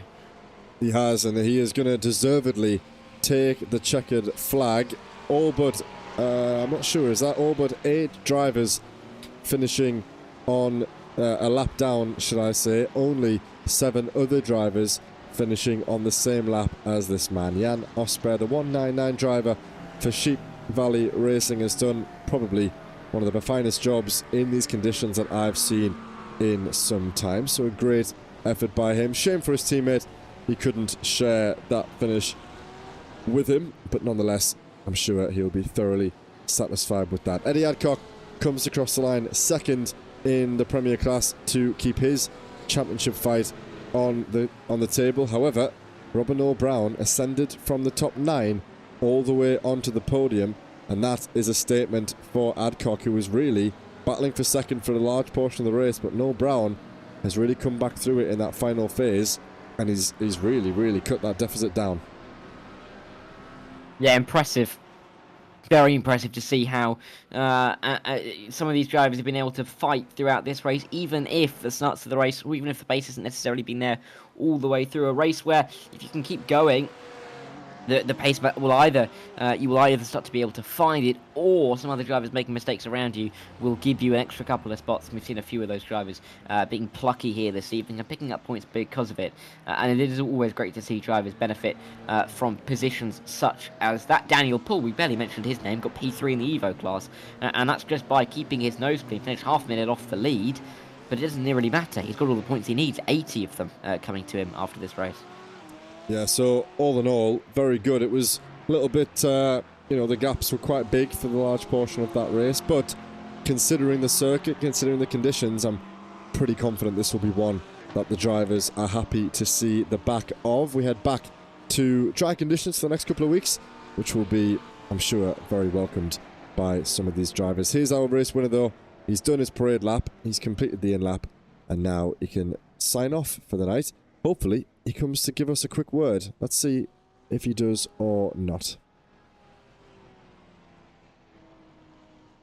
Yeah, hopefully we get a couple of words from some of these guys, because it's been a long race for them, but really impressive to see the likes of Osberg and Chell be able to strut their stuff and end up winning their respective races by relatively similar distances to their P2s and by relatively similar distances to their P3s as well. So almost a little bit of synergy in a race that feels like it didn't have much of it at all. But yeah, incredible to see a full hour's worth of racing here at Virginia in the wet go. So let's be relatively well, not as much carnage as I think we were expecting. Absolutely right. And now we can run you through the order for the final time tonight. Well, the only time tonight, actually. First up, it's with the Premier class. So we watched on as Jan Asper did an exceptional job at, well, finishing the race, but also, taking the track conditions right in front of him and doing exactly what he needed to do. He finished 17 seconds in the end ahead of Eddie Adcock, with Robin Noel Brown rounding out the podium. So the guys right toward the front of that championship doing very well, and that will definitely help Jan's standings. He's in P7 at the moment. He'll definitely rise up that table quite significantly. Could even find himself inside the top 4, maybe even the top 3 come next week. Robin Aston and Ryan Blackie will finish behind those guys inside the top 5, with Maxim Dimitrov and Hussein Sarakadesla ahead of Liam Fraser in the top 8. Remember, only the top 5 in this class finishing on that lead lap. Anthony Flamel and Adam Baker will be in the top 10, with Alex Coenratz and Rob Gregg. The top 12, Scott Kostrick, Clyde Veyer, James Howarth and Pete Pieva will finish inside the top 16 ahead of Mark Van Mulken, who will probably collect points if he crossed the line. However, I feel like Evan Main, Dean Shrewsbury, Rob Mackay, James Bostock and Bruno Silva will sadly not bring home any points. And I don't think... we are missing a few of the drivers there. It's John Ludbrook, Danny Mulder, Jalma van der Meer and James Robinson, the other drivers who sadly failed to finish in the Premier class. And over in the Evo, it was Andy Chell who won out. Danny Weir was the only other driver technically on the lead lap, but that's only because they finished just a little bit further ahead than the overall race winner, than on the circuit, that is, than Daniel Poole, who did finish on the podium in a very good result for him. Robert Savage and Owen Seward, P4 and 5 consistency, got those two inside the top 5 and got those two scoring well in excess of 70 points or so. So really impressive night for those guys. Ryan Abbott's was P6, still a lap down, as was Dominic Backhouse, a lap down in P7. Nice to see. Sadly, though, for Jan Noj, in P8, was leading the race for such a long time, was P2 overall for quite a long time as well, but wasn't able to finish the race. 4 laps down, may pick up the points there. Sander Tabers and James Pallow running at the top 10, 5 laps down, also could pick up the points, finishing 5 laps down. Bert Cut really on the limit, being 6 laps down. And I think it's fair to say for Wesley Van Rijn, Thiago Reiser, Nicky Meering and Andre Muntien finishing 10 laps and more down. Sadly for them, I think they're going to go down as a DNF tonight, which is a shame because for some of them, they were running really well throughout most of that race. Yeah, you're right, and I think they were running well, but in the end, it's what matters when you reach the checkered flag, and sadly, only a handful of these guys managed that. But in, like we said at the start, some of the most treacherous conditions around such a tricky circuit, I think all in all, the guys have done very well. So thankfully, we do have a handful of our race winners and podium sitters waiting to speak with us. So in a moment, we'll be ready to bring in Mr. Jan Osberg to speak to us, and we'll hear how his night's racing has gone. Yeah, and it'd be great to be able to speak to Jan Osberg, because we should be able to bring.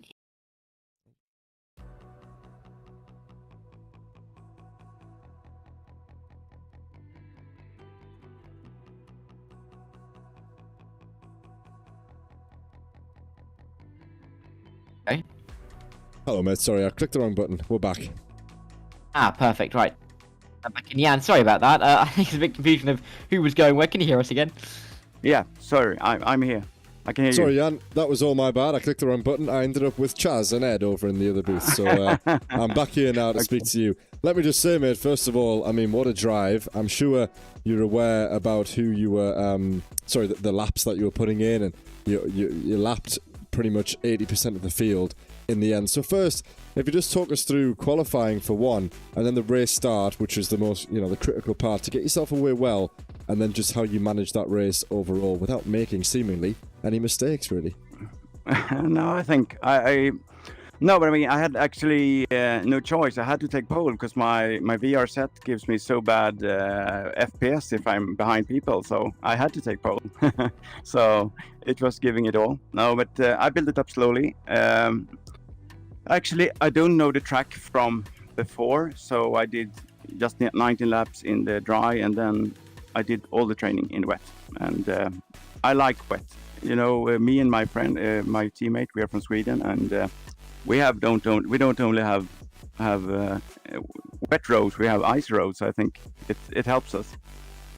So. Yeah, exactly. And I want to make sure that point on the VR. And interestingly, I think a few of these drivers will be experienced with that. But in these wet conditions, it obviously makes it slightly harder to perform. So you're right. It's a good thing to think. If you're at the front, you don't have to deal with all that spray. But that must have been pretty intense for an hour in these conditions around these track with the headset on. I mean, you must be relieved that it's finally over. I am actually. It was very easy in the beginning because I had my teammate as my wingman, and we're doing some. I mean, in the beginning with cold tires, carefully, but I was like pushing it a little bit. But then when I had my friend behind me, I could take it quite easy, and we were building a gap. And then I saw when he disappeared, I saw what's his name? The second place guy. I'm so new with all the people Edward here. Adcock. Yeah, Edward Adcock. I had like 15 seconds to him, so I tried to pace with him, and that was not really a problem. And then suddenly he passed me, so I guess he made an even later pit stop. So I was a bit nervous there, but it worked all the way, so it was great. But being new somewhat to the series, I mean, to come in a race such as this and be able to put on such a dominant display, I mean, it really is impressive. Is this a circuit, I mean, you've done much before, or is it you just have much pure pace in these GT3s? I think all the tracks are new for me and my teammate, except the last three. So I think I was not at pace. I would not have been in pace if it was dry, but in the wet, it's so different. It's so different. So same thing as Solder, I was 1 second behind. So I went for a wet setup there, just waiting to other to make mistake and try to find the grip. So I would never have been able to reach the podium if it was dry there as well. So I hope for a really bad weather for the rest of the season, actually. Yeah, well, I was just going to say, like you say, you got that podium around Zolder, and we've got 2 more mixed condition races throughout the season. Sadly, no more full wet. But do you feel like you're getting there with the car, with the tracks? Do you have much time to practice? Because this result is really going to put you up somewhere pretty strong in the championship order. Do you think you'll be able to hang on to that, or maybe when the dry conditions come back? I don't know. No, I think no chance for the top 4 or 5 positions in this. I really don't think so. But I have time to practice, so we'll see. Then open setups is a challenge for us, me and John, because we we don't know. We are trying to learn about that. But today was spot on. It was really, really, really balanced car, and so that was good. Yeah, good stuff, mate. Well, you're definitely in the right machinery. I think the Porsche has always been a favourite, so nice and stable, nice and consistent. So, yeah, fingers crossed for the rest of the season. And then, as you say, I think it's Mugello that we have the next, or one of the next rain mixed conditions. And from what I remember, you said you've been there once or twice before, so maybe we'll see you back toward the top of the grid for that one. We'll see. I hope so. So now it's time for some bubbles with my wife, and then watch the replay of the broadcast. And thank you, and thank you to everyone who's organizing this league. It's like, for me, it's my first league. It's fantastic coming from official races. This is something completely different. I love it. This is how it should be. I think I never will do an official race again. This is so good. So thank you for all the work you're putting into this. Well, we appreciate that, Jan. I was going to, as you say, give you a chance to give a shout out, but I think you've just wrapped that up nicely. So, yeah, we love what we do, of course, and I think I would agree about the officials. You know, when you come into this kind of setting, once you get used to some of the drivers and, you know, you make a couple of friends and whatnot, you end up staying here for quite some time. So fingers crossed we see you staying on our grids for the next few seasons, hopefully. I can guarantee. Very good. Okay, thank you very much. Yes, mate. Well, enjoy the bubbly and enjoy the evening. Yeah. And yeah, maybe we'll speak to you very shortly. Thank you. Bye-bye. Cheers, mate. Thank you. Yeah, nice bloke Oh, there. that was I have nice. to say, Joe, I like Jan immediately. I really hope he enjoys the bubbly.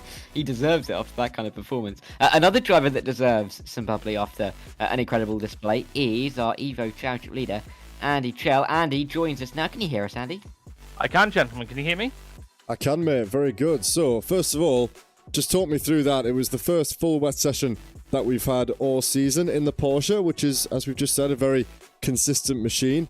Did you feel like you were, you know, comfortable in that race lead? In the end, you finished out 15 seconds clear of Mr. Weir, but was there ever a few sketchy moments, or, you know, after the first couple of laps, you were just settled into it nicely?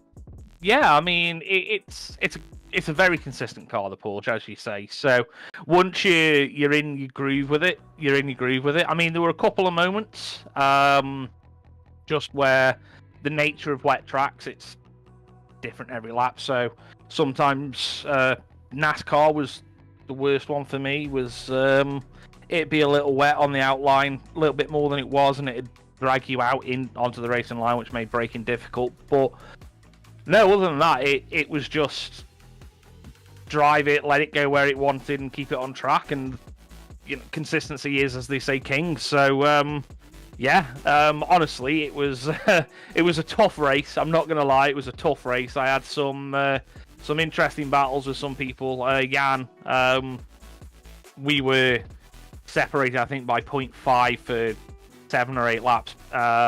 He made me work for that. He made me work to keep him behind me. But yeah, like I say, once it's in its groove, it is just about letting it go where it's comfortable, and don't overdrive it, really, to be fair. Yeah, I was going to say that's exactly it. And around this track, it's so easy to pick up the off tracks and to go sliding over the grass. And once you're on the grass, you're kind of helpless, aren't you, in trying to recover the car. But overall, you've obviously brought home double points for your race win, and crucially, the guys around you in the championship didn't have the best nights for themselves tonight, so you've extended that margin. Was that something that you were optimistic for coming at the championship, or is it something that now you're thinking, maybe I've got a good chance here? Honestly, when we first started the championship, no, this was a championship that we as a team are new to. One of our drivers recommended it to us, so we've come, and you know, we came in with the idea of, let's see how we get on. We don't know, you know, there's a lot of fast people that their iRating doesn't show, so see how we get on. As the races have gone on, and obviously as the season's gone on, it's going really well for me. That's luck more than judgment, to be honest with you. Don't, you know, I'm not gonna sit here and say it's all planned. It's not. But yeah, we're sitting here in a very, very happy position. The team as a whole. I mean, Bobby unfortunately isn't with us this week. He's got some real life racing commitments that he's dealing with this week. So it was just left to me, Ryan, and Rob to perform, and I think the team as a whole has performed. Ryan's done really well tonight. Rob's done really well tonight. So we keep going. Hopefully, the team's championships reflecting that. I mean, I know we were first coming into it, and that's all we target now is keep doing as well as we can for the team's championship. And obviously, those of us that are in good positions in our championships, it helps us out. But it's very much a team game, to be honest with you, and that's how we approach it. And Andy, I mean, in looking forward to the next week or so, talk us through what the team's plans are briefly, because of course I'm not sure what the team's plans are for the Daytona 24 this weekend. Of course, we've got Long Beach coming up next weekend. What are the kind of plans within the team for what's on really for you guys? Oh, it's a very busy weekend for me. So I'm the team principal, so I'm going to be awake probably from about probably 12 o'clock Friday night until maybe 12 o'clock Sunday night, while we run everything through for Daytona 24. We've got 6 of our drivers running that, but it'll be the same as normal practices. We have our own private practices that we run. We do a setup work and everything like that, so we'll be running them. So the drivers in this championship that aren't running Daytona due to real life commitments, things like that, they'll get a head start on setting up the car for Long Beach, and then we'll come in it'll be Monday night when we do our second practice for this event, and we'll refine that setup. That's how we work. That's what we do. We've got our more engineering inclined drivers that do most of the setups, but obviously driver preference is driver preference, so we have them setups to work with, them sessions to work with, and to practice the tracks. Long Beach is not an easy track. I've raced it once in a different league last week actually. I'm not gonna lie, I don't like it. It's very much going to be about where you qualify, I think, because it's very hard to overtake there. So it's all going to be about maximising that, I think, for us. Make sure the car is stable enough, because it's essentially Monaco, but in America. So we'll see how the qualifying goes, and that'll set up what we want. But for us, it's always about the consistency. If we can get it home, then you've seen how it's gone this season for us anyway. So it is all about that consistency. Yeah, I was going to say, so far so good, and I promise I won't steal. I don't promise actually, because I'm going to steal it. Monaco in America, brilliant. Can't wait for that one next week. So, go on. I've got to give one of my drivers props for that. Adam Wilson Weir, he'll know who he is. He coined it that. So yeah, but feel free, take it. Well, we'll give him some credit maybe if we use it next week. But yeah, awesome, Andy. Well, good to hear about the plans. Good to hear that the team is going well. And of course, you've all rocked up. Maybe in the next 4 or 5 weeks, we'll be saying you came, you saw, you conquered. You could well leave here with 2 championships. A long time from that yet. But fingers crossed that things keep going well for you. Crossed. So I'll give you a chance to give anybody a shout out, mate. But I get the impression that I know where you're going to go with that one. Yeah, I mean, the team, massively the team. Obviously, Ryan and Rob tonight have done brilliantly. Mike, who was playing our engineer and spotter tonight in sim, got to give him a shout out, because the information he gives is amazing, and works really well for us. And then, the team as a whole, the guys in the chat, I've seen at least 2 of them in the chat. One of them calling me a Rainmeister. I'll take that. So yeah, to all the team, and then to everyone else who comes and supports us, and to our sponsors, because without them, we don't get to keep going. Very good, and Andy. obviously you guys. I've left you to last, but importantly you guys, because without you guys, we wouldn't have a platform to race on. Very good, yeah, and so true. I mean, James, Mr. Bostock does a lot behind the scenes, and myself and Rob Mackay do, help him here and there. But all of this is really off his back, which is great to see. And of course, me and Dara always enjoy turning up here on a Monday and a Thursday to give you guys something to look back on. So congratulations, good luck at the weekend, and maybe we'll speak to you once again this time after you've conquered the Monaco of America. We'll see how it goes, mate. Thank you very much. Good stuff, Andy. Cheers, mate. Enjoy your weekend. See you soon. Thanks, guys. Bye. Great to speak to Andy Shell there, and clearly a great member of the whole team down at Quartermass. So really good to speak to him. And finally, we can bring in Danny Weir into the broadcast. Oh, nearly dragged somebody else, and that would have been bad. Danny, welcome in. Can you hear us? Yes, okay, you're fine. Hello, Danny, mate. Well, sadly, you're going to have to deal with the stricken number 55 on screen when you come to watch this back, because that's all I've got. So just talk us through that first opening lap. Obviously, we caught the tail end of it. You had that incident, you had damage. You stayed out on the damage for some time, but in the end, we highlighted what a great recovery it was, because it looked like you had another scratch on the front end toward the end, nowhere near as bad. But yeah, you've come out with a great haul of points there, considering the start that you had. Yeah, like, to be honest, wet weather, I seem to do quite well on it. I'm quite surprised myself, but I do seem to do quite well. So qualifying, seeing this up in P2, I was like, oh, okay, maybe the spray ain't going to be too bad. Boy, was I wrong. Spray was terrible. So going into the snake, I just lost all vision. I'm trying to follow what I can think is the brake lights in front of me, because you can't even see them. And then next minute, I must have hit the wrong part of the curb, and it sent me into the wall. And after seeing what happened in TCR, and even in us practicing yesterday, that how hard you hit that wall, you're out of the race. I thought, okay, that's me done. Here's the meatball. Here's this. Here's that. And nothing. The steering wheel was straight. Car was still responsive. And I was like, oh, my bonnet was a bit up in the air. So I thought, okay, maybe it's just a bit of bonnet damage. My bumper's still there. So I carried on. Had no idea the bumper had come off until probably 2 laps before I was due to pit, when Rob obviously went out, Rob Mackay. So he was like, you've got no bumper. I was like, no. So quickly turned off of my quick fast repair. So I thought, if I'm racing like this at the moment with the bumper and it's fine, I'll just keep it off. And just in case I get another meatball later on in the race, I'll save it for that instead. So went into the pits, great recovery, I've got to say. If I tell you so myself, I was not expecting it. I just kept out of trouble after that. Just a couple of minor incidents. But yeah, actually, I turned it off the fast repair. So I don't know whether it graphically fixed, but I had no front damage as far as I was concerned was still there.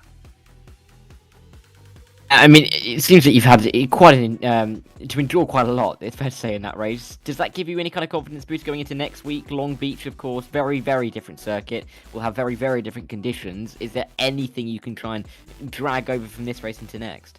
Just consistency, I think. I think that was my big plus for today. Yeah, okay. If you ignore the 5 laps where I've gone off or I've hit the wall or something, I think I was very consistent. I was keeping on track and keeping calm, and I was still the what you just said, Monaco in America. That's essentially what it's going to be. Just keep it out of the wall. It's going to be a faster track. We're going to be wheel to wheel a lot more than we was today, because obviously this track is very single file in most parts of it. So I think keeping consistent is probably the biggest thing I can take away from this. Other than that, there's not much. This is a really unique track. I hated it to start off with, hated it before the race, and I kind of like it now. It's not too bad. Well, good stuff, Danny. And you're right. I kind of agree. When you get in the flow of the track, then it can be quite fun. But in these kind of conditions, not something that I would enjoy, I don't think, for the full hour. So before we let you go, give us, if you've got it to memory, just thinking about DXT going into Daytona, I would imagine you've got at least 1 or 2 cars in those sessions. So anything you'd like to say on that before we let you go? Only the 1 car actually running this time. So Matt, Rob, they can't race, unfortunately. Really? So it's going to be the newbie team, really. We used to call them the Academy team. So it'll be myself and Nevo are kicking us off Friday at 10 o'clock. We're going to run until about 4, 5, 6-ish. And then Martin and James will take over. Martin will start us off. I think James has got to go sort out his car at some point in that. But they'll take over from 6 till 6. And then I think Nevo's coming on at some point in the end of that. And I'll jump in after 7 once my little one's asleep. So yeah, it's only the 4 of us doing it. If anyone else wants to jump on, obviously they're more than welcome to. But so it's going to be the first time I'm kind of hosting it, like team principal in it. Normally we kind of rely heavily on Matt. Matt's not going to be doing it at all, so he's going to be there to, I think, just to start us off. But he's doing 24 beers instead. So that's going to be a fun one to watch. How he gets on with that. That's a charity event he's doing, where basically you've got to drink 24 beers. During, before, pre the race. Yeah. So yeah, that's gonna be fun to watch. He did tell me about that. He asked me if I wanted to take part, but no, I politely declined on that one. Good stuff, Danny. Well, that's a shame for the three of them, but again, good luck as always. And yeah, thanks for joining us in the booth. Your season, mate, seems to have kicked off a little bit here. Yeah, it seems to be. Like I said, I keep going to you guys every chat, like, oh yeah, well, we'll see how it comes anyway. It's still very early days. I've had a really bad start to the season, so I'm not up there. If I could just keep this up, you never know. But at the moment, I'm taking it race by race, and just seeing how it goes, really.